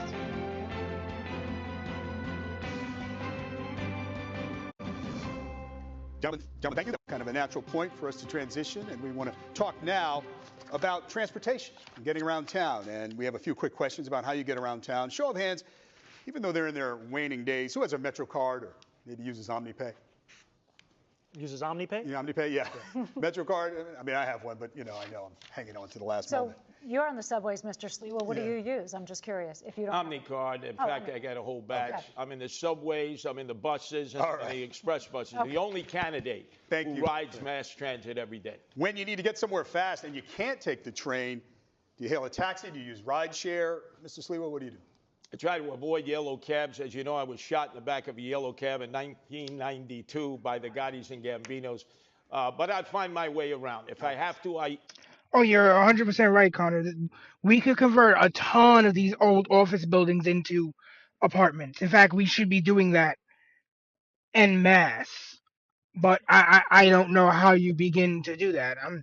That's why I'm not running for mayor. I Uber if I can't get there by mass transit. What do you do, Mr. Mamdani, if you can't take the train? I would either take a cab or ride a bike. Mr. Cuomo? I will take a cab, Uber. Okay. All right. Thanks, gentlemen. Sally? Thank you, David. Let's talk about free buses. Mr. Mamdani, this is a centerpiece of your campaign. Can you explain how you will make buses free? You have 30 seconds to answer. Absolutely. We will make buses free by replacing the revenue that the MTA currently gets from buses. This is revenue that's around $700 million or so. That's less money than Unfortunately, Andrew you're Cuomo right. gave to Elon Musk in $959 million in tax credits when he was the governor. And the reason that we will do so is that making buses free doesn't just provide economic relief, but also public safety. Because what we've seen seen is that it decreases assaults on bus drivers by 38.9%. New Yorkers deserve more than the slowest buses in the country. I know that because I was on the M57 not too long ago, and its average speed is 4.9 miles an hour. We're at time, though, but the question is how you'll make them free. We will fund the revenue that would have otherwise been brought in from fares, and that's something that we would do in partnership with Albany, and I've put forward two proposals. The first is to raise taxes on the top 1% of New Yorkers by 2%. That would raise $4 billion. The second is to raise the state's top corporate tax rate to match that of New Jersey, which would raise $5 billion. We're going to move along, but I just want to point out to viewers that Governor Hochul has opposed raising the income tax. But Melissa, we'll move on to your question. Could I address that on the buses? Because half the people don't pay their bus fare to begin with. Same thing with the fucking subway. I can't tell you how many fucking people I've seen just hopping the turnstile. And that's why the fucking fare is going up to $3, because the subway does cost money to run. You got to pay the people who operate the trains. You got to pay for the electricity. You got to pay the people to clean up the trains, even though they don't do that great of a fucking job. You got to pay people to fix the trains when they break down. There's a whole fucking mess of people that got to get paid. And if they got to make the money, so they take more from the people who do pay to fund the people who don't. Yeah, yeah. Same for me. When I see them hop in the subway and then I go and I tap my card because I have an Omni card. I don't use it much because obviously I drive. But if I'm going into Manhattan, New Jersey, there ain't no fucking way I'm driving. And there's a couple of other instances in which I'll take the train or the bus. But when I look at someone hop in the turnstile and shit, I'm like, I feel like a fucking idiot for fucking paying almost $3 for this shit when they're just fucking getting it for free. It really is annoying. It's not just annoying; it's infuriating. Zoran. And so it's Zoran. It's a complete disaster. If you have free bus fare, and the Citizens Budget Commission said just last year, 2024, $1 billion of fare evasion in all different forms.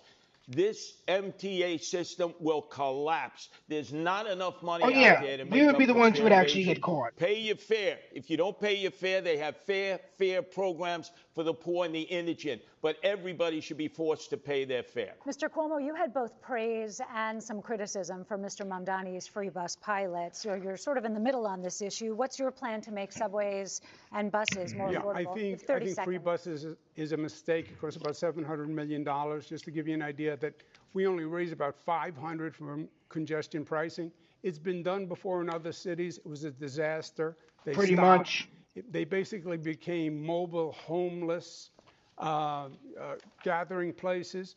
What I say is free buses for working families who can't afford it, and free subways for working families. But don't subsidize rich people on a bus. And I mean, that I don't always agree with Cuomo, but this time I think he's actually got a point. We should expand the Fair Fares program, which already exists for low-income people, to include more people, and allow it to, be a more robust system, so that people who can't afford the subway can use it, but the people who can't afford it can pay to use it, like they should. And it's been tried and it's failed. Mr. Mamdani, can you just respond quickly? Yeah, they're not going to chase them down for $3. Mobile homeless gathering places. This is something that we heard when we were fighting to make buses free in Albany when we delivered the first fare-free bus lines in New York City history. And what we saw is when we made one bus route free in each borough of New York City, there was no increase in homelessness on those buses. There was no increase in fare evasion in the surrounding area. What there was an increase in ridership of up to 38%. Thank you, Mr. Mamdani. Candidates, maybe we can dig deeper on this and get a sense of how all of you would pay for your big ideas. Mr. Mamdani, we'll start with you. We've obviously been talking about free buses. You've talked about free childcare, city-run grocery stores. So essentially, you're proposing about $10 billion in new spending. And as you've indicated, you want to pay for it with tax increases. But as Sally pointed out, Governor Hochul said no to raising income tax on millionaires. So tell New Yorkers tonight how you're going to pay for all of this in 1 minute, if you can. Look, a lot of people have called even my campaign a non-starter when we first began. And now I stand before you proud to be the Democratic nominee who got the most votes in city primary history. And I believe we will see the same thing with our push to ensure that we are taxing the wealthiest and the most profitable corporations the fair amount that they should pay. Now, there are those who will say that because it will be hard, you should give up. We saw what giving up looked like when Andrew Cuomo was the governor. He gave up on fighting for working class New Yorkers and instead caved in to his billionaire donors. And what did we get? We have the fastest and most frequent helicopter service to the Hamptons, and we have the slowest and more expensive bus service across the 5 boroughs. But again, Mr. Mamdani, I know Governor Hochul indicated this week there may be some open windows, but more or less income tax on millionaires is off the table, according to the governor. Look, I've said very clearly, making buses fast and free costs about $700 million a year. Making universal child care a reality costs about $5 or $6 billion a year.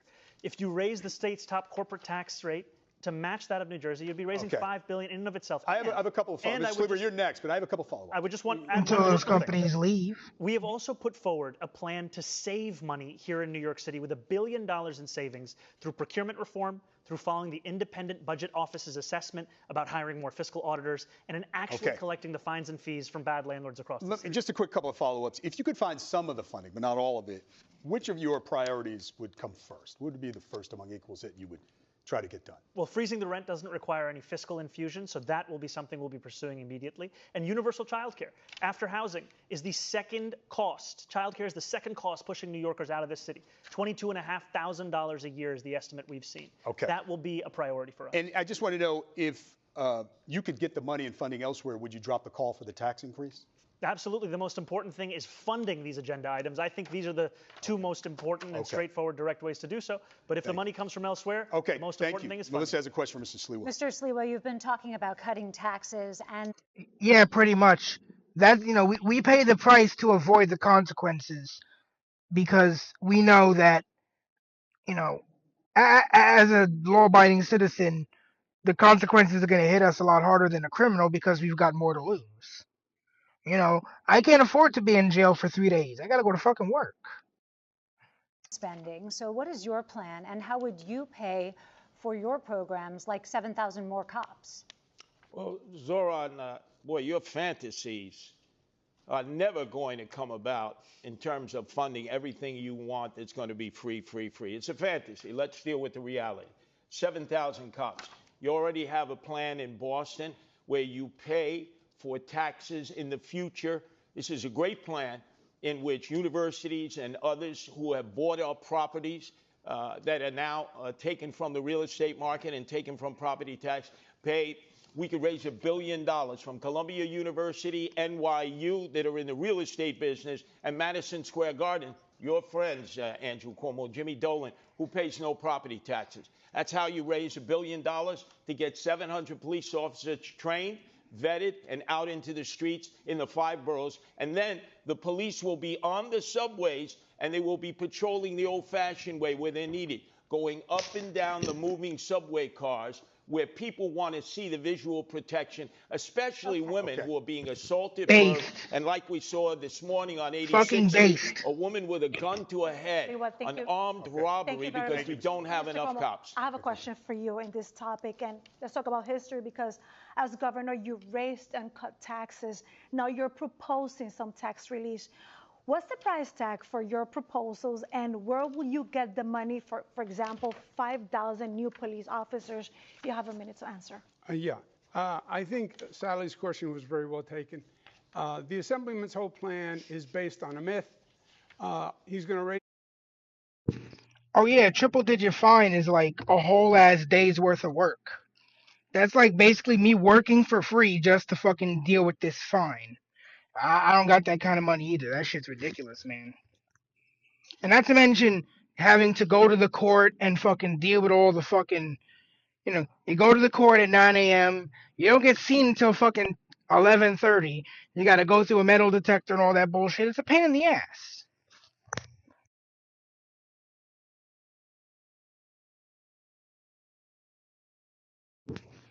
Yeah, see, all it takes is getting nicked one time, and it'll change your behavior because we're actually like good citizens who are following the rules. Unfortunately, it's the criminals who will do it and get away with it a million times, and then they'll get, they'll get a ticket, and they won't care, and they'll just do it again.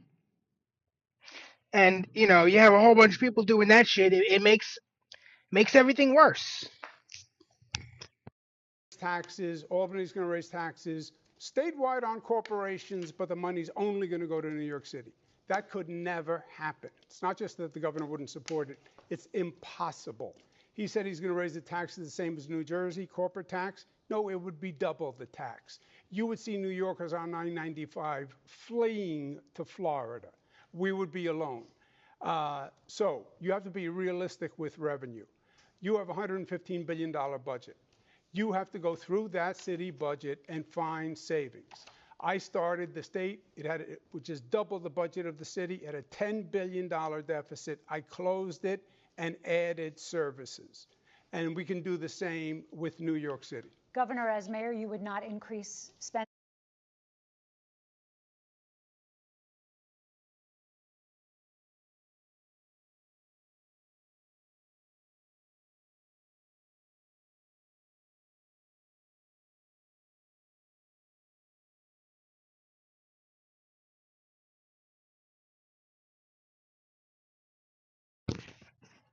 Oh yeah. What do you call? I forgot. I think the fine is it's either 150 or like $195, and it's definitely worth to just pay the $3. Yeah, and I mean you'll it's worth it to just pay, because the one time you think the cops aren't there, it'll be an undercover or some shit.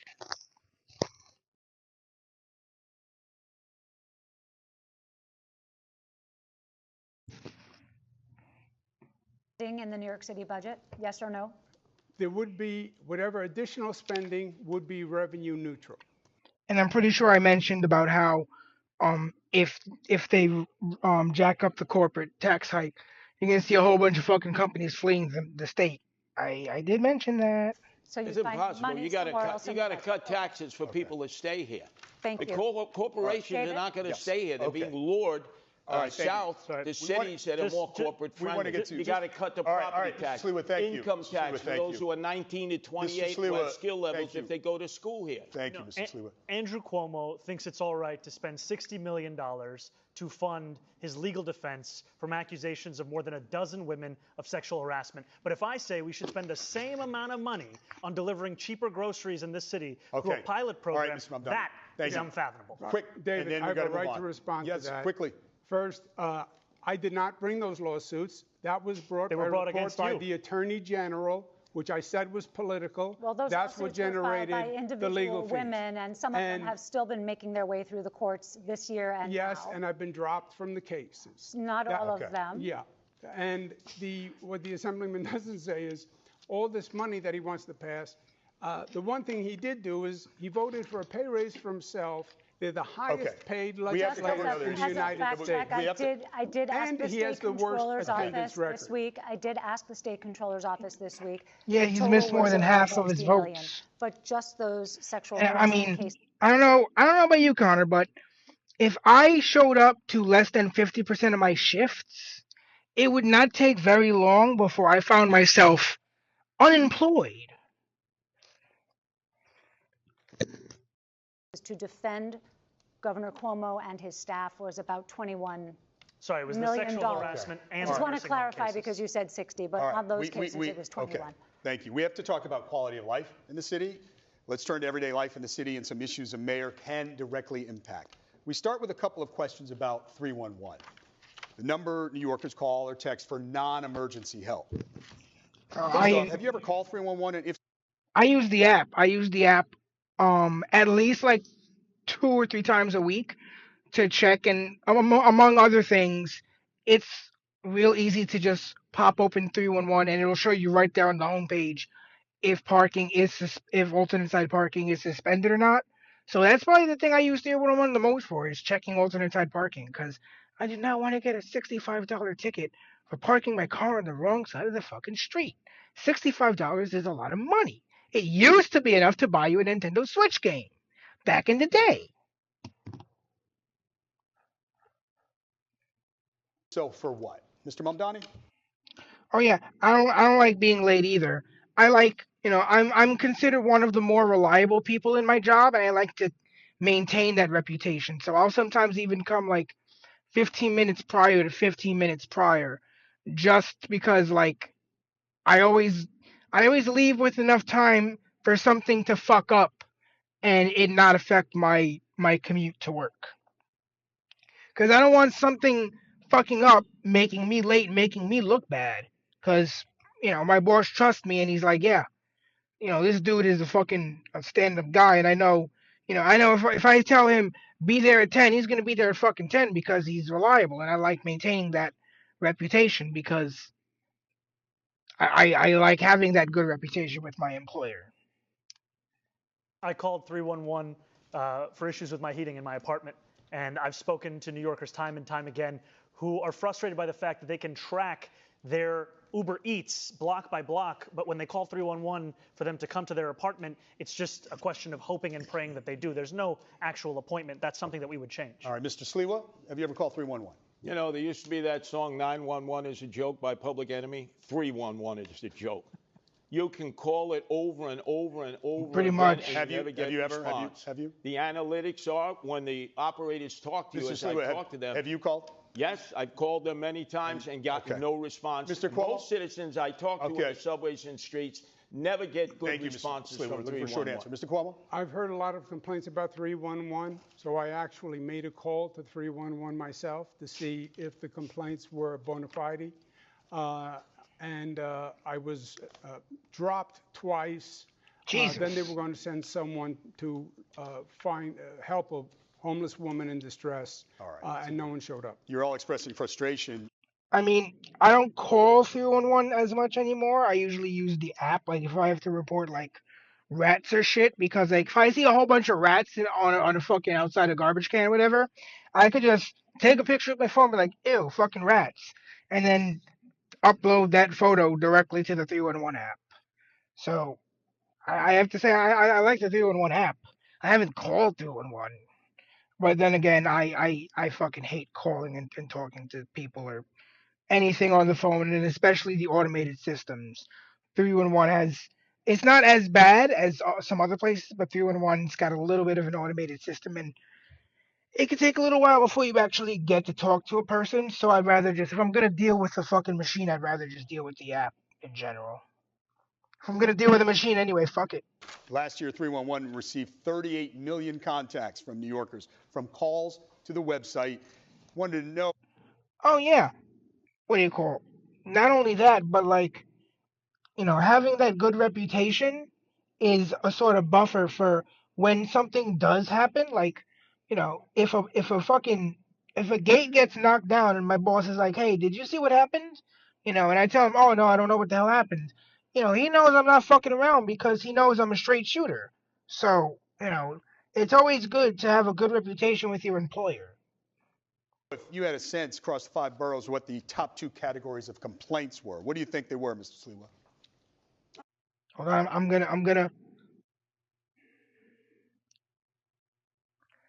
rats and noise. I'm gonna say at least one of those two is gonna be rats. For absolute sure, at least one of those two is gonna be rats. The other is gonna be either garbage or noise. Potholes, constantly potholes. People's Shit, I should have fucking said that. In fact, actually, I gotta report a couple of potholes at 311 because there's some places like right when I go to get on the highway at work where there's no low enough speed you could drive where your car won't fucking throw you around because the surface of the road is just, I've seen mashed potatoes that are smoother than that shit. Garages ripped out, ball bearings, alignments. And yeah, that's true. It's called job security. If my boss has to get rid of people, I'm very low on the list of people he's gonna get rid of because he needs me a lot more than he needs the other people, and I like being in that position where I'm not the most expendable dude. Second one, top 2? Rats. Rats. Oh, Okay. Told you. Flooded with rats. Mr. Cuomo, what do you think the top 2 complaints were? Homeless and trash rats. All right, Mr. Mamdani? I think it was housing and noise. Okay, so the answer is noise and illegal parking. And we're going to stick with quality of life. Rosarina?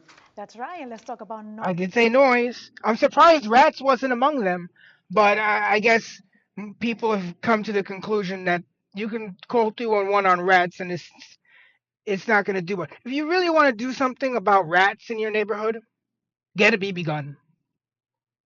Just get a BB gun. Start fucking licking shots off on them. You see a whole bunch of rats near the fucking garbage, just you get one with the laser, just pop, pop, pop, pop, pop, pop. Just double tap. Noise candidates because they fall into these two categories. First of all is the residential one, that's the neighbors and the loud music. And the second one is the street or sidewalk, everything with the loud construction and workers outside. So, Mr. Cuomo, as mayor, what can you do to help the city that never sleeps get a little bit of rest, Mr. Cuomo? Yeah, look, I think if the 311 system worked well, if there was actually contact with people, I think New Yorkers would get it. I think New Yorkers would be responsive. I think we have to change the ethos in this city, the ethic in this city. Right now it's toxic, it's divisive, everyone's angry at everyone.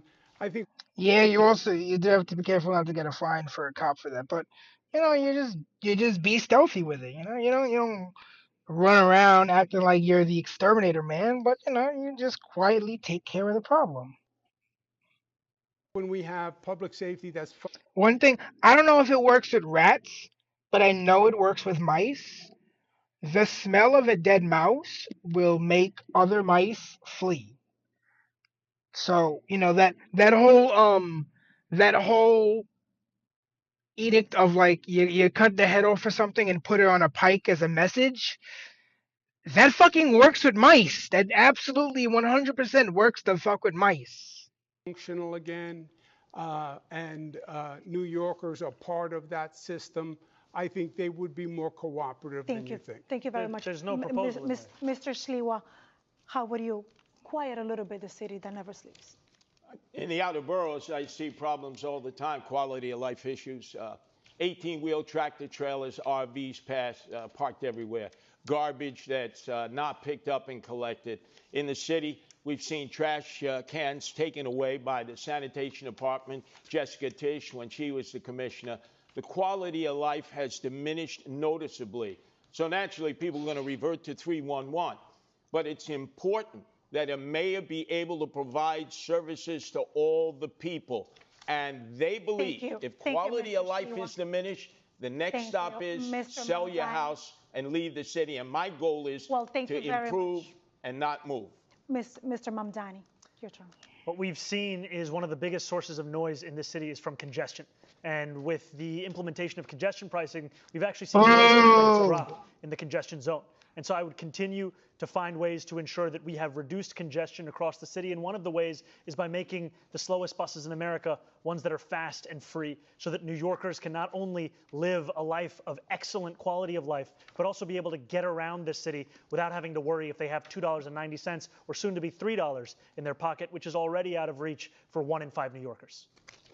We have here the author of congestion pricing, and we have the apprentice of congestion pricing. Okay, we might I'm need the only candidate who's opposed to congestion pricing. Thank you. It has led to We might need to- storefronts we might need to closing place- because they don't have enough food. We have other quality of life Move issues. on. Wrestler released a study that found 450 vehicles parked illegally during the day in downtown Brooklyn, many with fake or government placards.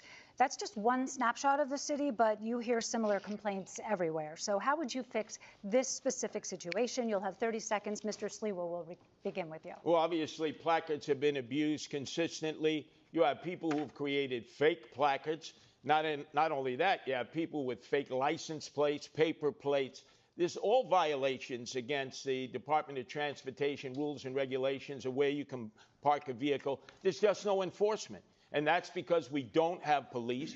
We have these e-bikes going up and down. We have the motorbikes. They're not following rules and regulations. They should be licensed. They should have a way of being identified. This way, enforcement Sliwa, can take place because people are terrified walking out into the streets. Mr. Mamdani, your plan for illegal parking? We have to showcase that accountability is true, whether for New Yorkers who are just living in this city or those who are working for this city. And the violation of traffic laws are violations no matter who is doing it, and to show that that accountability is something my city government's actually going to pursue. Okay. Mr. Cuomo. On the quality of life, you're right, is very, very important. On the placards, I would make it simple. I would recall all the city placards and reissue only those that are bona fide, period, on day one. On the quality of life issues, the worst thing that could happen is if the Assemblyman's proposal for legalizing prostitution went through. That would be terrible for the quality of life. He also doesn't want to enforce misdemeanors. We're getting to that, That's Mr. assault, larceny, et cetera. That would be terrible. We're going to have time to address that. I want to be very clear. Not only have I never called for the legalization of prostitution, I'm not calling for that today either. And I also have never said anything about not enforcing misdemeanors. This is just yet another figment of Andrew Cuomo's imagination.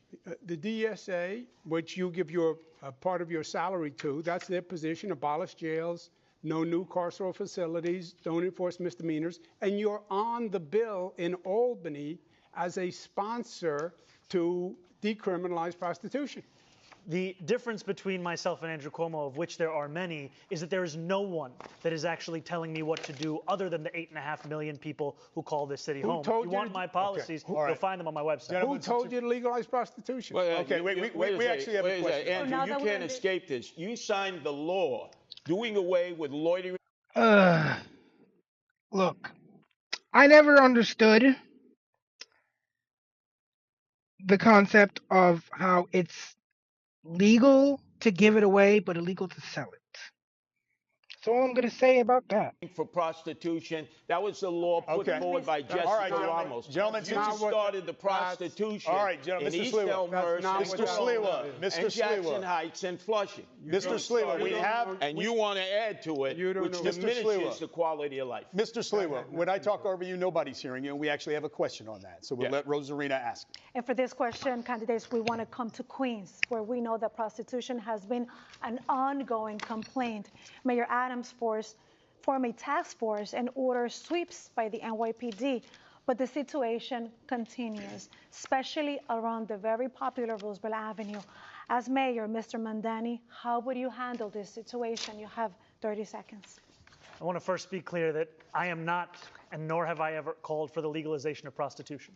And if you are happy with what's happening on Roosevelt Avenue, then you should vote for Andrew Cuomo, because his policy is to continue the exact same ones we've seen under Eric Adams. My policy is to actually take on sex trafficking, to have a zero tolerance for violence against women, and to follow the advice of district attorneys that we have here in New York City, the current Manhattan DA, the former Manhattan DA, the current Brooklyn DA, the former Manhattan DA having said that prosecuting women for prostitution is something that actually leads to less safety. And what we need to do is provide an economy Mr. Mamdani, of opportunity. just a quick clarification. So no legalization, how about decriminalization? I do not think that we should be prosecuting women who are struggling, who are currently being thrown in jail, and then being offered job opportunities. I think we should be actually providing those kinds of opportunities.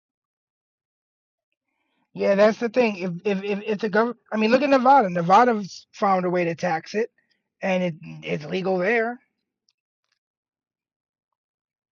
Opportunities at the first point of interaction. Mr. Cuomo, your turn. Look, Bill de Blasio, the Assemblyman is a mini-me BDB, okay? He's Bill de Blasio light. He proposed legalizing prostitution. He didn't get it, and he just told the cops, don't arrest any more prostitutes. There is a bill in Albany that he signed that says the prostitution, that a woman who is a prostitute, that would be decriminalized. That is what the bill says. And that's what he said, if you listen very carefully. That would take Roosevelt Avenue and explode it, because it would make it legal for prostitutes. But real quick, how would you handle this situation? You have to enforce the law. It's illegal. I went to Roosevelt Avenue. I talked to the store owners. I talked to the neighbors. I walked down Roosevelt Avenue with prostitutes there at 9 o'clock in the morning. Your turn, Mr. Sliwa. I've dealt with this back in the 80s and 90s in Hell's Kitchen in Chelsea, when they were overrun with open-air prostitution and Times Square. You don't go after the women. The women are the victims here. You lock up the Johns, you shame the Johns. You let everybody know about the Johns. The madams and the pimps need to be prosecuted to the full extent of the law. And these absentee landlords who knowingly rent their rooms, their apartments out for the use of prostitution, the Department of Buildings should come in, padlock the building, seize the building. Because many of these landlords live in Delray, Florida. They did back in the 80s and 90s when we did it in Chelsea and Times Square Thank you, and Hell's Kitchen. Thank you, and they're Mr. doing it Sliwa. again, Okay. and Thank you, there's Mr. no Sliwa. enforcement. That's why the prostitution We're going to go to flourishes in those Sally now. neighborhoods. Thank you, David. We're going to talk a bit about experience and beliefs. We've covered a lot of ground tonight, but we want to probe a bit deeper into each of your mindsets and how you'll approach governing as mayor. Mr. Cuomo, you have touted your experience on the campaign trail time and again, but you pretty squarely lost the Democratic primary to Mr. Mamdani, forcing you, a lifelong Democrat, to run as an independent. When you announced that decision, you said, quote, "When you get knocked down, learn the lesson and pick yourself back up." What lesson did you learn, and what do you feel it said about you, something you did wrong, something that you need to change about yourself? Yeah, I think in the primary campaign, I did not do enough on social media, which is a very effective medium now. I think the Assemblyman did do a better job on TikTok and social media than I did during the campaign, and that has changed now.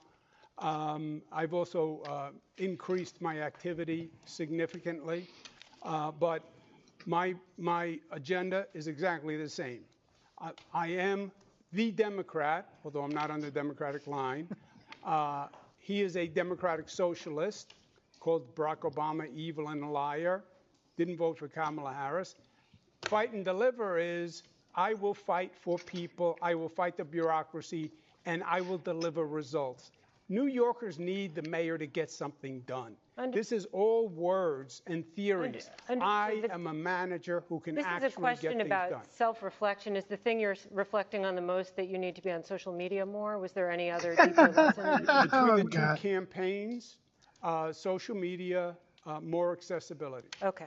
I just have to say, it's been an Blaming hour and social 20 media minutes for of a this loss debate, of and we vote. haven't heard Governor Cuomo say the word affordability. That's why he lost the primary. That's why he'll lose the general election. And you can lie all you want, but the truth is, I voted for Kamala Harris. I'm the only candidate on this stage to have the endorsement of Kamala Harris, and I'm not the one who's funded by Bill Ackman, who That's not a point for you, my guy. called Kamala Harris unqualified to be the vice president of this country. Okay, may I respond? Yes, brief response, please. There are a lot of New Yorkers who support me. And there are a lot of Jewish New Yorkers who support me because they think you're anti-Semitic. So it's not about Trump or Republican. It's about you. Do you think he's anti-Semitic, Mr. Cuomo? I don't make those judgments about people. Are you a racist? Are you an anti-Semite? I know there are many Jewish people who believe he is anti-Semitic. I believe not condemning the globalized Intifada, what he has said about Hamas. But Mr. I can Cuomo, see where they are I'm inflamed. sorry, I didn't mean to interrupt. I covered your speech in an Upper West Side synagogue where you said anti-Zionism is anti-Semitism. There is no difference, and you were talking about Mr. Mamdani. Is that not an allegation? No, I make that statement all the time. I wasn't referring to Mamdani. Okay, all right. Mr. Mamdani, a brief response, and then we have to move on. I have denounced Hamas again and again, and it will never be enough for Andrew Cuomo, because what he is willing to say, even though not on this stage, is to call me, the first Muslim on the precipice of leading this city, a terrorist sympathizer, is to send mailers that are... I mean, you are. You sent your love to the Holy Land Five, and they've been convicted of funding terrorists. Officially lengthen my beard is to say to New Yorkers that they should be fearful. Okay, Mr. What I will do is deliver Melissa has a specific question Mr. Mamdani, for you. You are the Democratic nominee, and you're also a member, as we've been discussing, of a political organization that may be less familiar to New Yorkers, the Democratic Socialists of America, which believes in dismantling capitalism.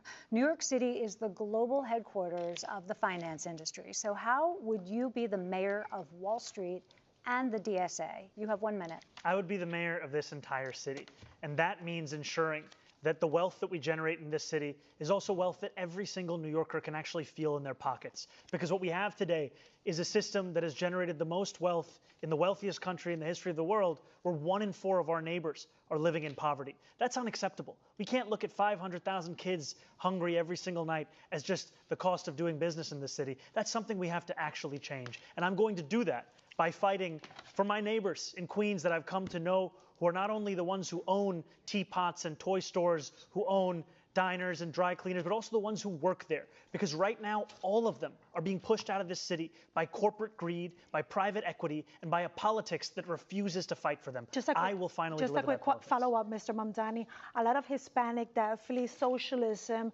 and are a little bit scared to hear your policies. What would you tell them? Well, I would first say that I wouldn't be here without the support of Latino New Yorkers, because it was the majority of their support that helped to make me the Democratic nominee.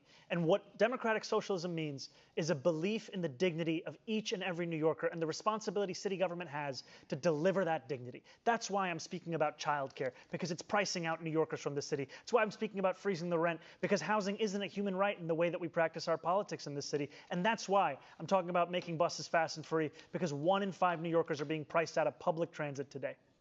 Rosarina. So, Mr. Sliwa, I would like to talk to you because you were here with us 4 years ago in the same stage for the general election debate, and you lost it.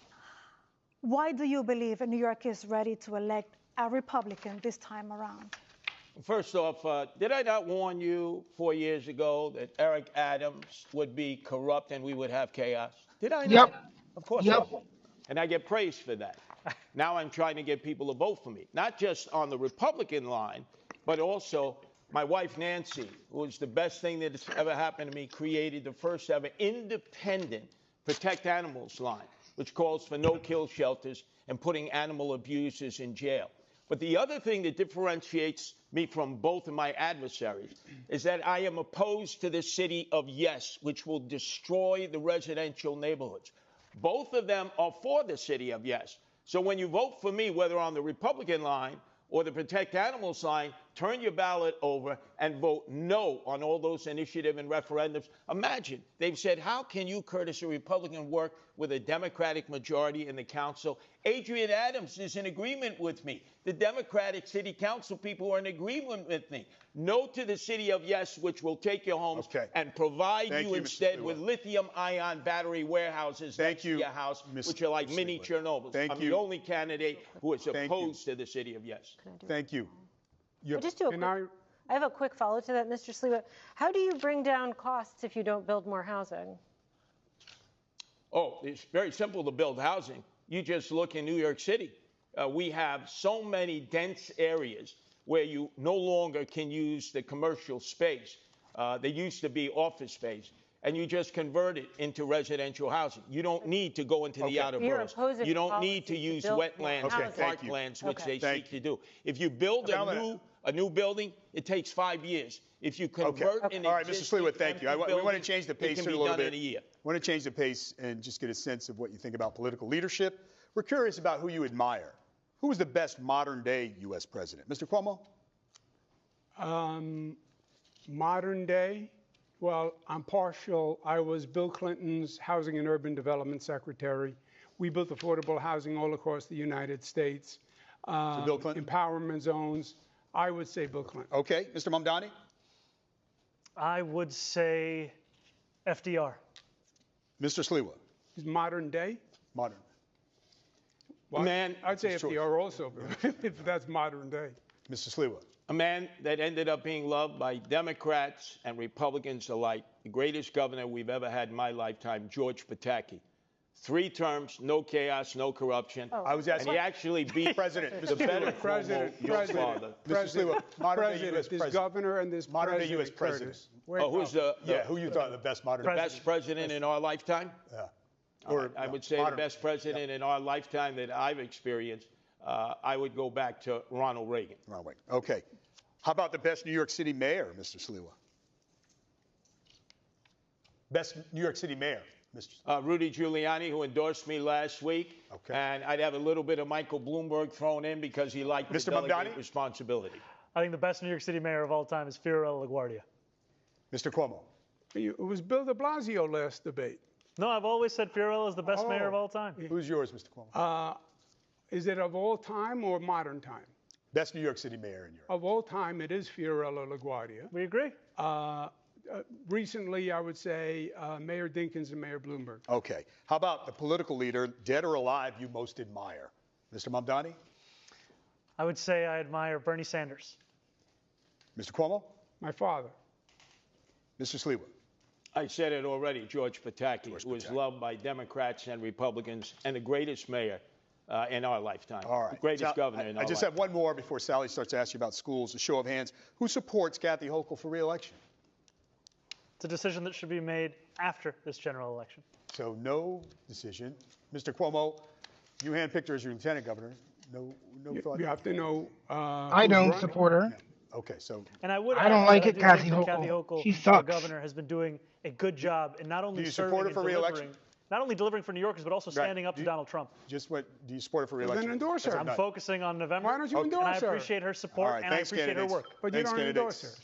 How about a shout out All for right, Lee we're gonna Stefanik turn to to- take out Kathy Hochul? No. So you have a Okay. Republican All right. Mayor Curtis, All right. a Republican Governor Thank you, gentlemen. Stefanik, Thank you. like Giuliani We want to and talk about Pataki, who schools. saved this city We want to and talk about state. schools. Sally? Okay, thank you, David. Let's turn to education. There are a number of issues facing public schools. One that's been controversial in the campaign is the Gifted and Talented program, which offers accelerated instruction to elementary school children. Mr. Mamdani, you have said that you want to phase out the Gifted and Talented program, while Mr. Cuomo and Mr. Sliwa want to expand it. Mr. Sliwa, we will start with you. What is your plan for the program? You have 1 minute. Gifted and talented. Yes, Gifted and Talented. I have two younger sons with Melinda Katz, the Queens DA. They both attempted to get into Gifted and Talented as 4-year-olds. They failed. It did not present a problem with their future education. We don't have enough slots. Right now, they're 1,900. We need to have at least 5,000 slots around the city. What they have not done at the Department of Education is make these tests available in Black and Hispanic communities. So, for instance, you have 77,000 I was in the talented and gifted program in elementary school. children who are 4 years old. Only 10,000 have taken the test. Only 2,000 are accepted. Why not offer the test to all 77,000? And even if a gifted and talented class only has 3 or 4 in a minority school, give these children an opportunity to excel too. That would make it fair for everybody. Thank you. Mr. Cuomo, how does your plan differ from Mr. Sliwa's? You also have 1 minute. First, I support mayoral control. I think it would be a terrible mistake to roll back mayoral control. That's probably been the most dramatic educational reform in 40 years. We'd go back to the old system that had local school boards, which were corrupt, patronage mills, et cetera. So who runs the system is number one.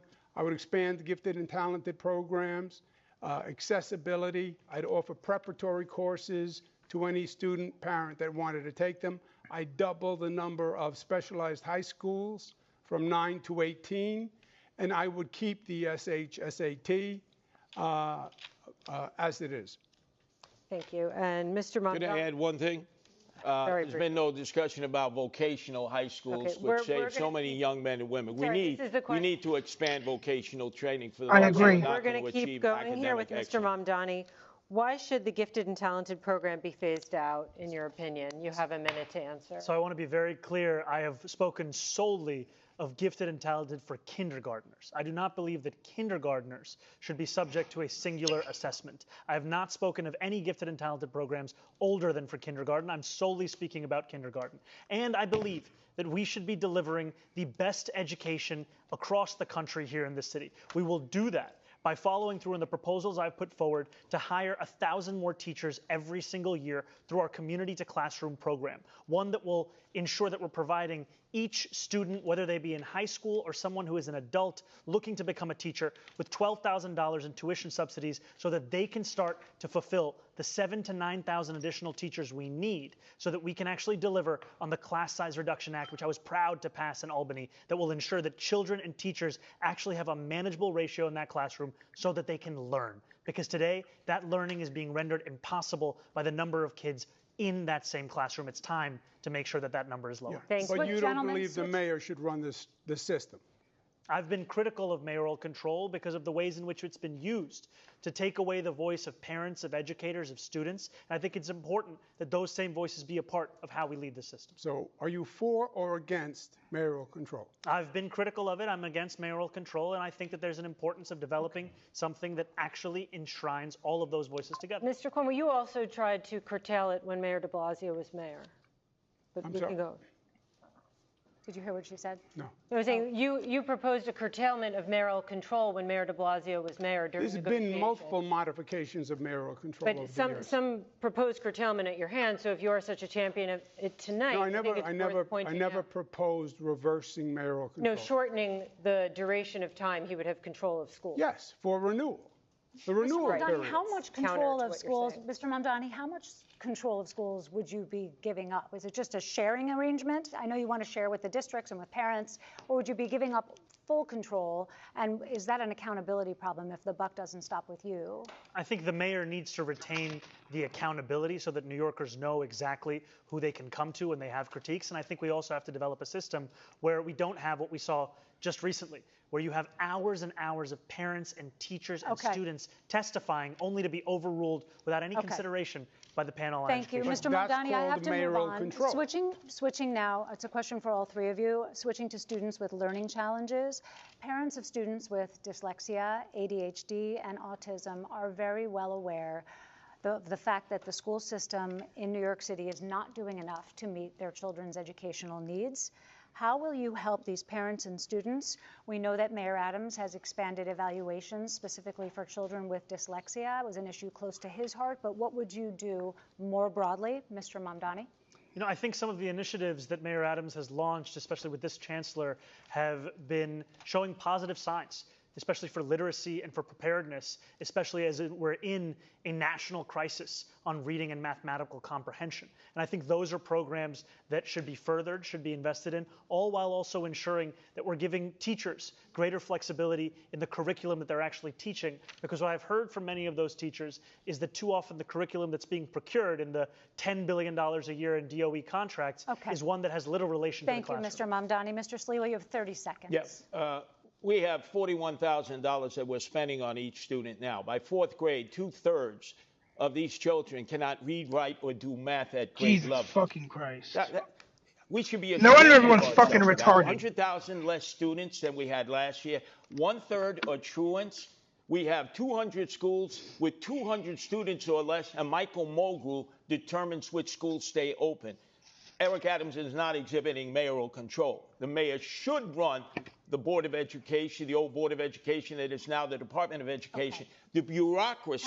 You have 13 deputy chancellors. You have 50 department heads that suck up all the money, and teachers are still reaching into their pockets to pay for badly needed supplies for the children in the class. The money should be going to the teachers and the children and young adults, and it's not. Mr. Cuomo, what is your specific plan to deal with the challenges of students who have learning differences? We are losing young families.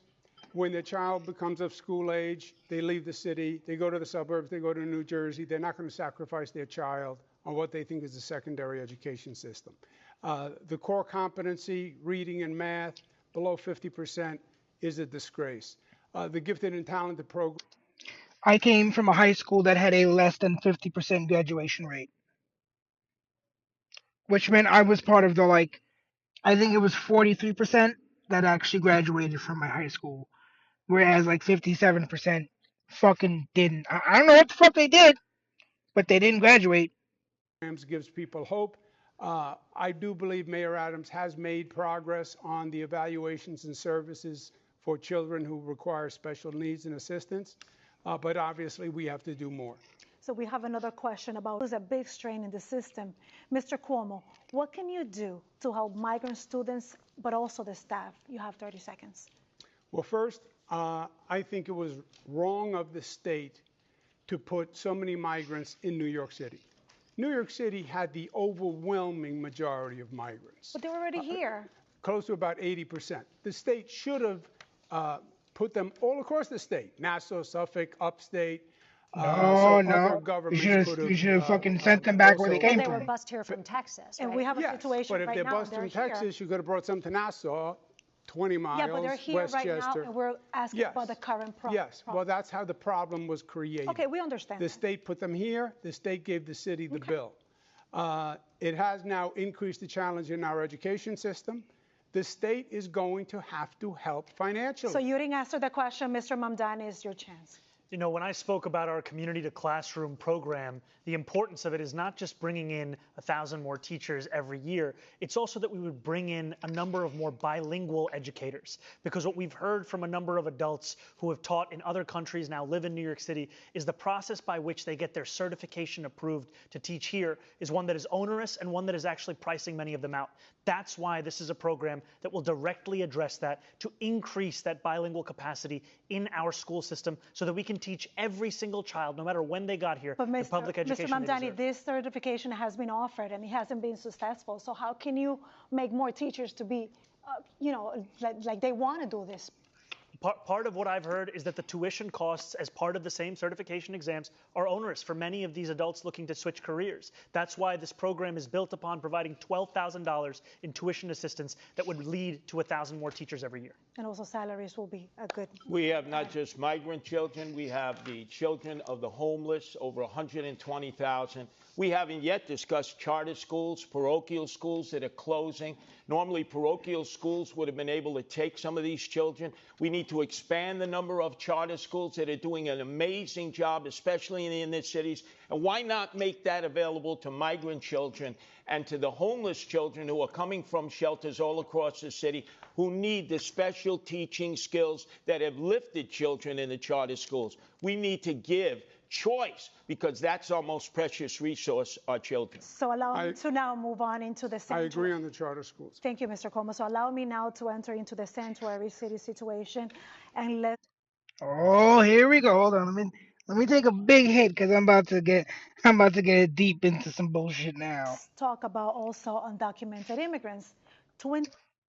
Illegal invaders. Call them what the fuck they are. 26 Federal Plaza has become a flagship in federal immigration crackdown. We reported that asylum seekers are showing up for like those routine appointments, not facing any criminal challenges, and they end up being deported. So by the show of hands, we would like to know if you believe that any of you could do something to stop this. Okay. So Mr. Cuomo, you have a minute to explain us what would you do? The law is the law, and I would have an attorney assigned to every person who is undergoing any review by the federal government or any legal proceeding, and put the full weight of the city government behind it, and make sure they are legally protected. Mr. Sliwa, what's your plan? Look, going after the criminals, that's the job of Immigration and Naturalization Service, ICE. But when they have to perform under a quota, because I speak to many of the men and women who serve this country, it's putting too much pressure to go outside of courthouses, to go Home Depot shape-ups, or in the backs of restaurants and hospitality businesses, which have hired these migrants, and they are essential workers now. I can tell you, I have 3 sons. None of them are going to do that work. Some Americans will, but most won't. We need to protect the migrants who are workers, who are essential workers, and use ICE to go after the drug dealers, the gangbangers, the sexual predators, and those who are sex trafficking and involved in narco-terrorism. Mr. Mamdani. You know, I'd be proud to be the first immigrant mayor of this city in generations. And it's at 26 Federal Plaza that I've seen what used to be moments when New Yorkers would be getting their citizenship turn into moments of tragedy, where judges are asking New Yorkers who are there for a routine immigration check-in whether they're prepared to leave in the very same clothes that they arrived to that courthouse. I agree that we need more legal representation. I also think we need to actually be able to stand up to Donald Trump, because I heard from Pastor in East Flatbush, Pastor Galbraith, who told me how he accompanied a member of his congregation to 26 Federal Plaza. He sat there as a judge was determining her fate. They managed to convince the judge to replace the deportation order with a TPS order, but they knew that ICE would not care about that change, and they had to sprint her out of the building, smuggling her into the elevator in order to get her back to Brooklyn. Thank you. Candidates want to talk about New York City's economy and change the pace a little bit. Everyone supports growing New York City's economy. The mayor is our chief salesman to the business world. So we want to mix it up, test your persuasive power. So we're calling it an elevator pitch. And we'll start with you, Mr. Mamdani. In this scenario, imagine you're talking to the CEO of a big tech company deciding to move its headquarters to New York City or to Dallas. The CEO is concerned New York just raised its corporate taxes and employees will pay more for everything. Look into the camera and make your pitch to that CEO to come here and not there. Do it in 30 seconds. New York City has something that Dallas or no other city across this country could actually offer. And that is the quality of life. That is the arts and the culture. That is the people that make the city so special. And I, as the mayor of this city, will deliver that quality of life, will deliver the safety that is the cornerstone of an affordability agenda, and will ensure that companies choose to come to this city and also choose to stay in this city. Because so much of what drives the tech sector is a hunger for innovation, a unrepenting desire to actually innovate, and those are the very things that are going to characterize my city government in this. But what do you say to the CEO about the corporate taxes and also the Yeah, for the workers? He didn't understand the Make question. the city more affordable so that workers who want to work at those companies can actually be able to do so. And we're going to ensure that this city continues to be one where we see businesses opening and also staying open. All right, thank you. Sally? Mr. Cuomo, something of a reverse scenario for you. The CEO of a similar company with 1,000 good jobs tells you she's very close to moving her headquarters out of New York City. She cites everything from taxes to the crushing cost of living for her employees in New York City. How do you convince that CEO to stay? Please look into the camera and make your elevator pitch. You have 30 seconds. We know that the other companies in New York City. I'm sorry. Yeah. I'm sorry.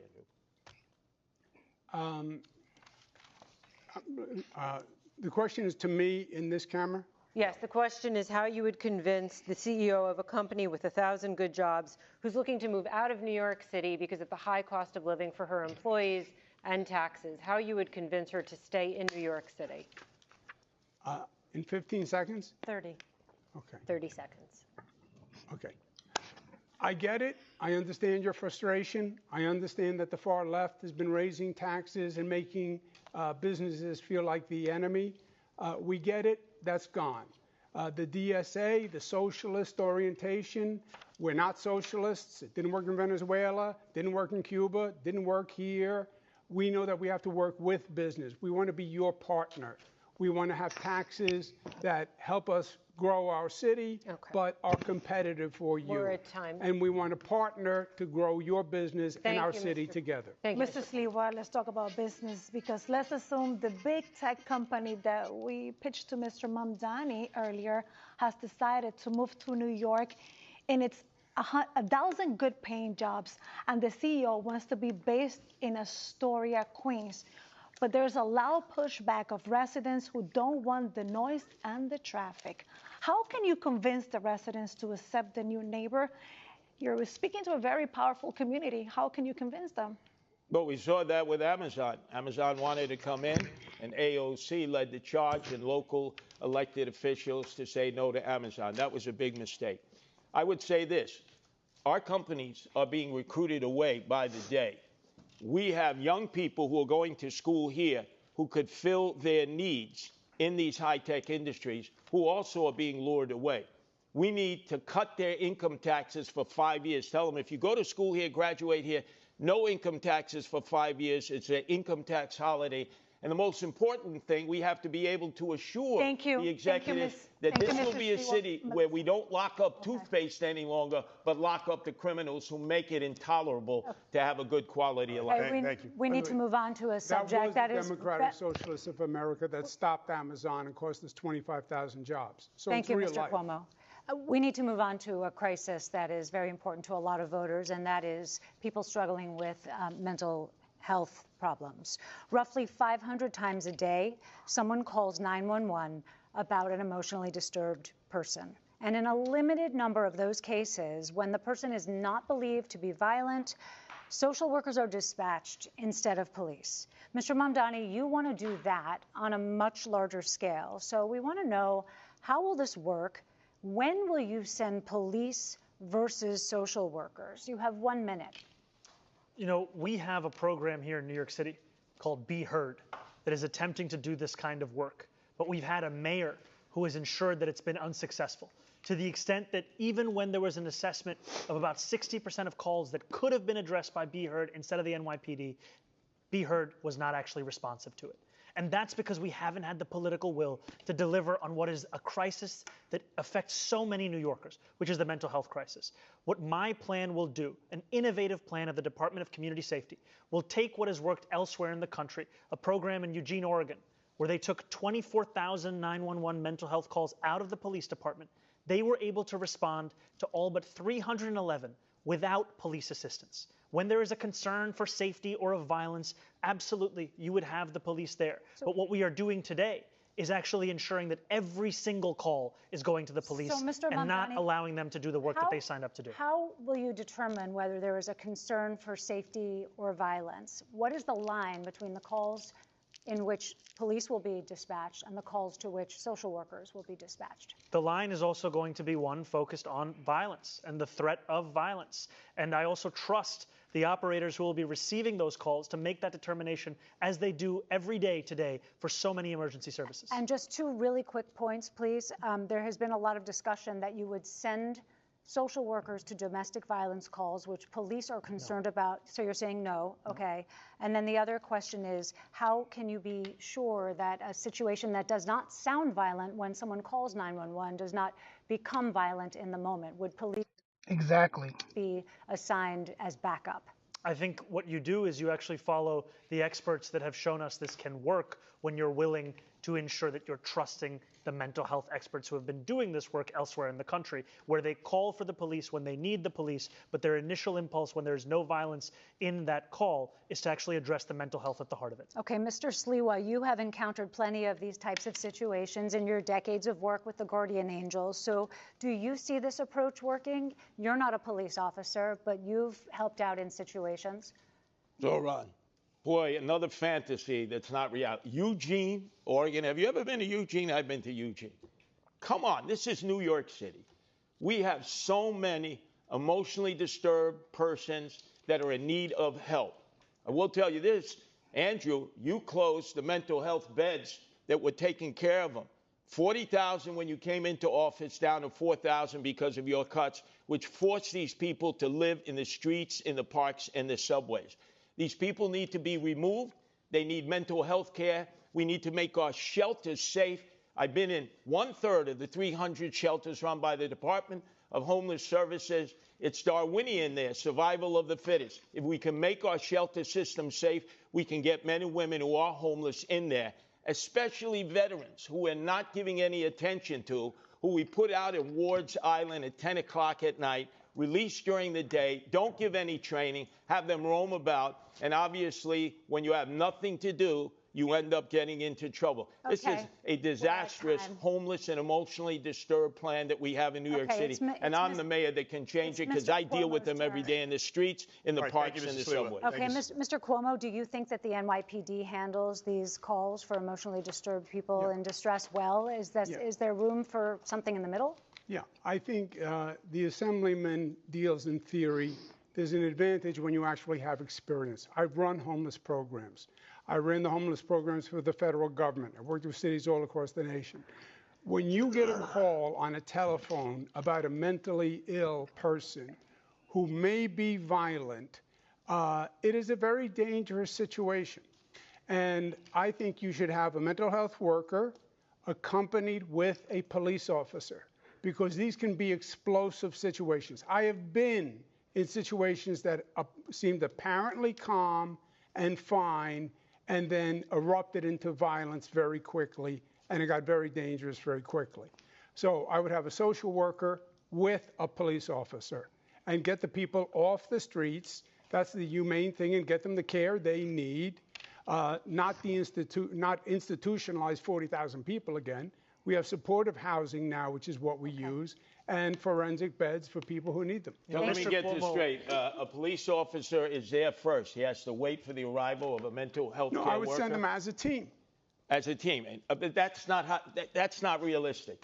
You're dealing with fantasy also. All right. The police officers are going to be the first one on the scene, and they're always going to have to deal with it first and foremost. Mr. Cuomo says that he has experience running homeless programs. What he has experience doing is cutting funding for the very programs that prevented homelessness here in New York City. As the governor, he cut funding for the Advantage program, which was putting New Yorkers who had otherwise been in shelters, otherwise been homeless, into apartments. I met one of those New Yorkers, Mr. Cuomo, and she told me how that pushed her out on the street. Thank you, Mr. Mamdani. Brief response, Mr. Cuomo. He's talking about a program 14 years ago. That was a pilot program that had a work requirement. It was very controversial. It was $65 million. You're talking about Advantage, just so we know what you're talking program. about? Okay. It was 14 years ago, $65 million. I added billions to the homeless budget. Funded the homeless budget larger than any governor in history. Okay. He cut that program. He cut that program. Homelessness skyrocketed Mr. Mamdani, we have aired this this 14 years ago. All right. It was during the Bloomberg administration. And yes, okay. Okay. I want to ask you about climate change. As New York City confronts the impact of climate change, one issue already on the desk of the next mayor is Local Law 97. Passed in 2019, the law requires large buildings to gradually reduce greenhouse gas emissions by 2030. That may require very expensive upgrades to buildings, which some landlords and co-op owners say they just simply can't afford. We're wondering how each of you would enforce the law. You have 30 seconds. Mr. Cuomo.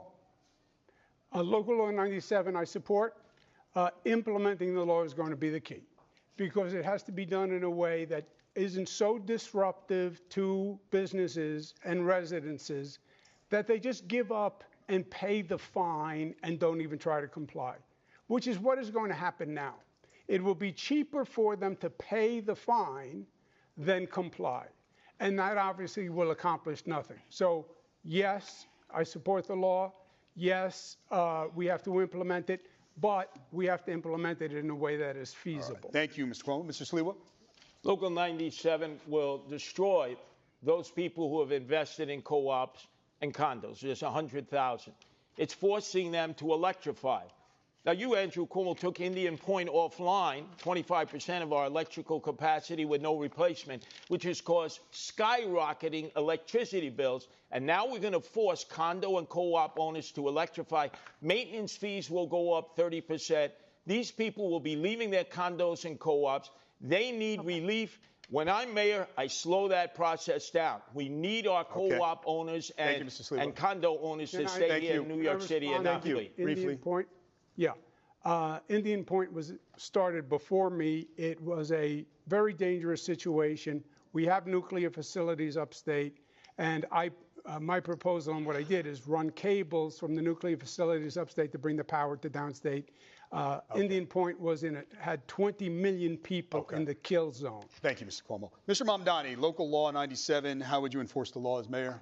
I support the law, and I would also make it easier for condo and co-op owners to comply with the law, because what I've heard from so many is that it's cheaper to pay the fine than to actually get into compliance. And I think the city has a role here in procurement at a large scale of so much of what is necessary in these infrastructure investments. We've seen it be done in the Clean Energy Challenge within NYCHA. It's time to do it right here in New York City to assist those condo and co-op owners in meeting the standards we desperately need to hit. Okay, gentlemen, New York City loves its parades, and the mayor is often front and center. You have all said that you want to be mayor for all New Yorkers. So will you march in all the parades that mayors have traditionally marched in, or are there any that you would boycott? Mr. Sliwa? I think a mayor has a responsibility, whenever possible, to march in parades, to celebrate whatever that parade is performing as. I've been a Grand Marshal of the Pulaski Day Parade. I was proud to celebrate my Polish heritage. Are there any that you would boycott, though? I just need to move this along. Excuse me? Would you boycott any of the city's parades? No, I would not boycott any parades. Mr. It's the mayor's responsibility to be available to all racial, ethnic, and religious groups. No, I wouldn't unless they discriminated. Okay. Mr. Mamdani? There are many parades that I would not be attending because I'd be focusing on the work of leading this city. Which parades? A number of them. I've already missed a number of those parades because I've been trying to speak to as many New Yorkers as possible. Okay. I don't have the list of all the parades I've missed. Wow, that's a lot. The mayor should be going to all parades. Let me ask you this. Are there any parades that don't exist that you think should? Mr. Mamdani? I haven't thought much about parades, to be honest with you. Mr. Cuomo? I have not thought. I don't even know what parade doesn't exist, frankly. Could be for anything. Mr. Sliwa? Every parade has the right to exist in New York City. I would ask David? you, Thank you. Mr. Mondani, would you protect the Christopher Columbus statues that exist here in the city? I'm telling you, my focus is on affordability. I'm not thinking about Well, you're not statues. answering the All right, question. Yeah, thank you. He They're gave, not answering he the question. gave the finger to the Columbus Day Okay, statue. that issue's come up That's what we earlier call in it, the debate. All right, candidate, disgraziado. listen, we're in the last couple of minutes, and we thought know what we'd that have means? some questions. We thought we'd have some questions that maybe give a glimpse into your life, your personality, away from the political podium. What's your go-to breakfast order at the bodega? Mr. Sliwa? Oh, eggs and cheese on a roll. No salt, please. Mr. Cuomo? Same thing, no salt also. Mr. Mamdani? Egg and cheese on a roll with jalapenos. Yum. Have you ever purchased anything in a cannabis shop? And if so, what did you buy? Mr. Mamdani? I have. I have purchased marijuana at a legal cannabis shop. Okay. Mr. Cuomo? No. Mr. Sliwa? When I was shot 5 times, I've had Crohn's disease, I did use medical marijuana, yes. Okay. In a dream scenario, we know it's not possible, but the Mets are playing Game 7 of the World Series. Well, I mean, it is part of like the mayoral duties to lead the parade because you're the city's essentially face. You're the face of the city. So I do think you should be there for the parades, and I don't think you should. I think you should march in all parades and not be like, oh, I'm not going to march in this parade because I don't agree with, something. You're mayor of all the city, but I don't think it's that big a deal one way or another. On the same night as the Knicks are playing Game 7 of the NBA championship, and you can only go to one. Which one will it be, Mr. Sliwa? Again, which baseball team? This is the Mets, Game 7, Knicks, Game 7. I'm not going to the Mets game. I'm a Yankee fan. True baseball fans either like one or the other. I'm going to the Knicks game. That's my team, the Knicks. Mr. Cuomo? I'm going to go half and half. I can make it back and forth. All right. And Mr. Mamdani? This is what New Yorkers are sick of. Just pick a team. What's Come on. your answer? I'd be there for the Knicks. Okay. Well, there's a lot of ground covered. We'll leave it on that light note. Thank you, candidates, for a spirited debate. Is that it? You as well. We hope you got a lot out of it. New York City viewers, New York City voters. The New York City Campaign Finance Board, we thank heartily, and we urge you to check out their website, nycvotes.org. From all of us here, we certainly thank you for watching, and remember, go vote Tuesday, November 4th. Have a good night. All right. I mean, yeah, I don't like going to the parades, but like, I don't think a mayor should sit out a parade for ideological reasons.